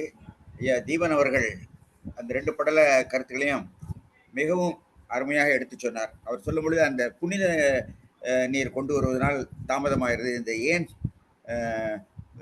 பட்டாபிஷேகம் தாமதமாகிறது என்று கேட்ட பொழுது புனித நீர் கொண்டு வருவதற்கு தாமதமாகிறது என்று சொல்லலாம். அந்த அந்த அதை ஒட்டிய மரபு நம்முடைய திருக்கோயில்களில் எல்லாம் ஆற்று நீர், இப்போ நெல்லையப்பர் கோவில் இருக்குன்னா தாமிரபரணி நதியிலிருந்து யானை முன்னே சென்று 2 குடங்களிலே, வெள்ளி குடங்களிலே அங்கே இருந்து தாமிரபரணி தண்ணீரை கொண்டு வந்துதான் நெல்லையப்பருக்கும் காஞ்சிமதிக்கும் அபிஷேகம் செய்யக்கூடிய வழக்கம் உண்டு. கிராமங்களில் கூட அவர்கள் ஒரு கோயில் அம்பாளுக்கு ஒரு கொடை கொடுக்கிறார் என்றால் அருகில் பாய்கின்ற நதியில் போய் நீரை கொண்டு வந்து அந்த அபிஷேகத்தை செய்வார்கள்.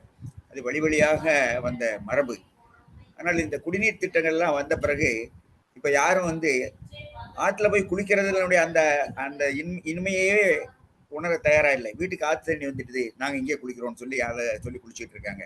இந்த புனித நீர் கொண்டு வருதல் என்பது அது ஒரு மரபு. அந்த காரணத்தை கம்பன் இந்த இடத்துல பதிவு பண்ணது ரொம்ப அருமை. அதே மாதிரி வசிஷ்டனே என்று சொல்லக்கூடிய ஏகாரத்தை அவர் ரொம்ப அருமையாக சொன்னார். அதற்கு இன்னொரு காரணம், முன்னாலேயே வசிஷ்டர் ஒரு பட்டாபிஷேகத்தை திட்டமிட்டு அந்த பட்டாபிஷேகம் நடைபெறவில்லை. ஆக இந்த பட்டாபிஷேகத்தை வசிஷ்டனே தான் திருப்பி இந்த பட்டாபிஷேகத்தை நடத்தி வைத்திருக்கிறார் என்ற ஒரு அருமையான கருத்தை எல்லாம் நாம் கேட்டோம்.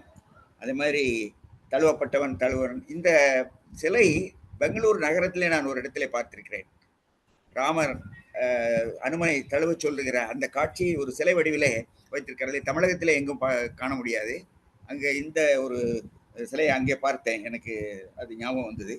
ஆக ஐயா அவர்கள் நிறைகுறையாக வழங்கிய தகவல்கள் ரொம்ப அருமை. அதாவது நாம் கேட்டிராத கீரனுடைய உரை, அடுத்தால மாப்போசியினுடைய உரை, கிருபானந்த வாரியாருடைய உரை, இவர்களெல்லாம் மறைந்து இவ்வளவு நாட்கள் ஆயிட்டா இவர் எவ்வளவு தூரம் இந்த கேள்வி செல்வராக இருந்திருக்கிறார் என்பது நமக்கு புரிகிறது. அத்தனை கூட்டங்களுக்கும் சென்று அவர்கள் சொன்ன கருத்தை எல்லாம் நம்முடைய பகிர்வதில் அவருக்கு ஒரு பேரின்பம். அந்த வகையிலே ஐயா அவர்கள் ரொம்ப அருமையான கருத்துக்களை எல்லாம் சொன்னார். ஒரு பருந்து பார்வையாக இந்த கம்பராமாயணத்தினுடைய புத்து பாடல்களை எல்லாம், புத்தான நிகழ்ச்சிகளை எல்லாம் நமக்கு சொல்லி நமக்கு நிறைய தகவல்களை வழங்கினார்கள். அருமையான நிறைவுரை. இந்த நிகழ்ச்சி மொத்தத்தில் அருமையாக இருந்தது. வாய்ப்புக்கு நன்றி சொல்லி நான் விடைபெறுகிறேன். நன்றி, வணக்கம். மிக்க நன்றிங்க ஐயா. நீங்கள் சொல்றதில் ஒரு தகவல், பெங்களூரில் ராமன் அனுமனை தழுவிய சிலை பற்றி கூறினீர்கள். அதை காண வேண்டும் என்ற ஆவல் அதிகமானது. மிகவும் அருமையான பின்னுரை வழங்கினீர்கள். அடுத்து நன்றி உரை. நான் ஒரு பாடலை பாடலாம் என்று முயற்சி செய்கின்றேன். 10,000 கவிதை முத்தாக அள்ளி வைத்த சத்தான கம்பனுக்கு ஈடு இன்னும் வித்தாகவில்லை என்று பாடு. சீதை நடை அழகும் ஸ்ரீராமன் தோல் அழகும் போதை நிறைந்தது என்று சொல்லி என்னை போட்டான் மதுக்குடத்தில் அள்ளி. அண்ணனோடு தம்பியர்கள் 4ஆகி 5ஆகி 6 7 ஆனவிதம் கூறி என்னை ஆளுகின்றான் மூளைதனில் ஏறி. தென்னிலங்கை சோலையிலே சீதை அனுமனிடம் சொன்னதொரு வாசகத்தை பார்த்து நான் துள்ளி விட்டேன் மேனியெல்லாம் வேர்த்து. கல்லிருக்கும் கூந்தல்தனில் உள்ளிருப்பாள் என்று சொல்லி பள்ளமிடும் ராகவனின் அம்பு அது பாடலல்ல உண்மை என்று நம்பு. காலமென்னும் ஆழியிலும் காற்றுமலை ஊழியிலும், காலமென்னும் ஆழியிலும் காற்றுமலை ஊழியிலும் சாகாது கம்பன் அவன் பாட்டு அது தலைமுறைக்கு எழுதி வைத்த தீட்டு. ஆம், நம் தலைமுறைக்கு எழுதி வைத்த தீட்டு. கம்பன் எனும் மாநதியில் கால்நதி போல் ஆவதென்ன நம்புகின்றேன் பாட்டெழுதும் நானே. அந்த நாயகன்தான் என்ன நினைப்பானோ.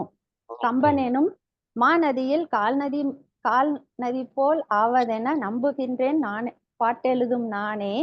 அந்த நாயகன் தான் என்ன நினைப்பானோ. இது கவியரசர் கண்ணதாசன் கம்பனை பற்றி எழுதிய சிறப்பான பாடல். சிறப்பு வாய்ந்த கம்பராமாயணத்தை இது நாள் வரையும் நான் கேட்டதில் மிகவும் சந்தோஷப்படுகின்றேன். கருத்தரங்க நிறைவு நிகழ்ச்சியில் மிக அழகாக தலைமுறையாற்றிய திரு வி பாப்பையா அவர்களுக்கும், தொழில்நுட்பத்துடன் இன்றைய பாடலையும் பாடிய நெல்லை தீபன் அவர்களுக்கும், இரு படலங்களில் உள்ள இலக்கிய சுவைகளை நமக்கெல்லாம் அள்ளித்தந்த நெல்லை தீபன் அவர்களுக்கும், நிறைவு உரை தந்து நம் நெஞ்சத்தில் கம்பனை நிறைத்துவிட்ட கேஜிஆர் அவர்களுக்கும், ஐயா அவர்களுக்கும், வெள்ளி இலக்கிய மேடை வாழ்த்து பாடல் எழுதிய கூமாப்பா கபிலன் அவர்களுக்கும், பாடிய ரவிசங்கர் அவர்களுக்கும், தமிழால் இணைந்து கம்பனின் பாடல்களை ரசித்த சான்றோர் பெருமக்கள் அனைவருக்கும் வெள்ளி இலக்கிய மேடையின் சார்பாக நன்றி மலர்களை சமர்ப்பிக்கின்றேன். நன்றி, வணக்கம்.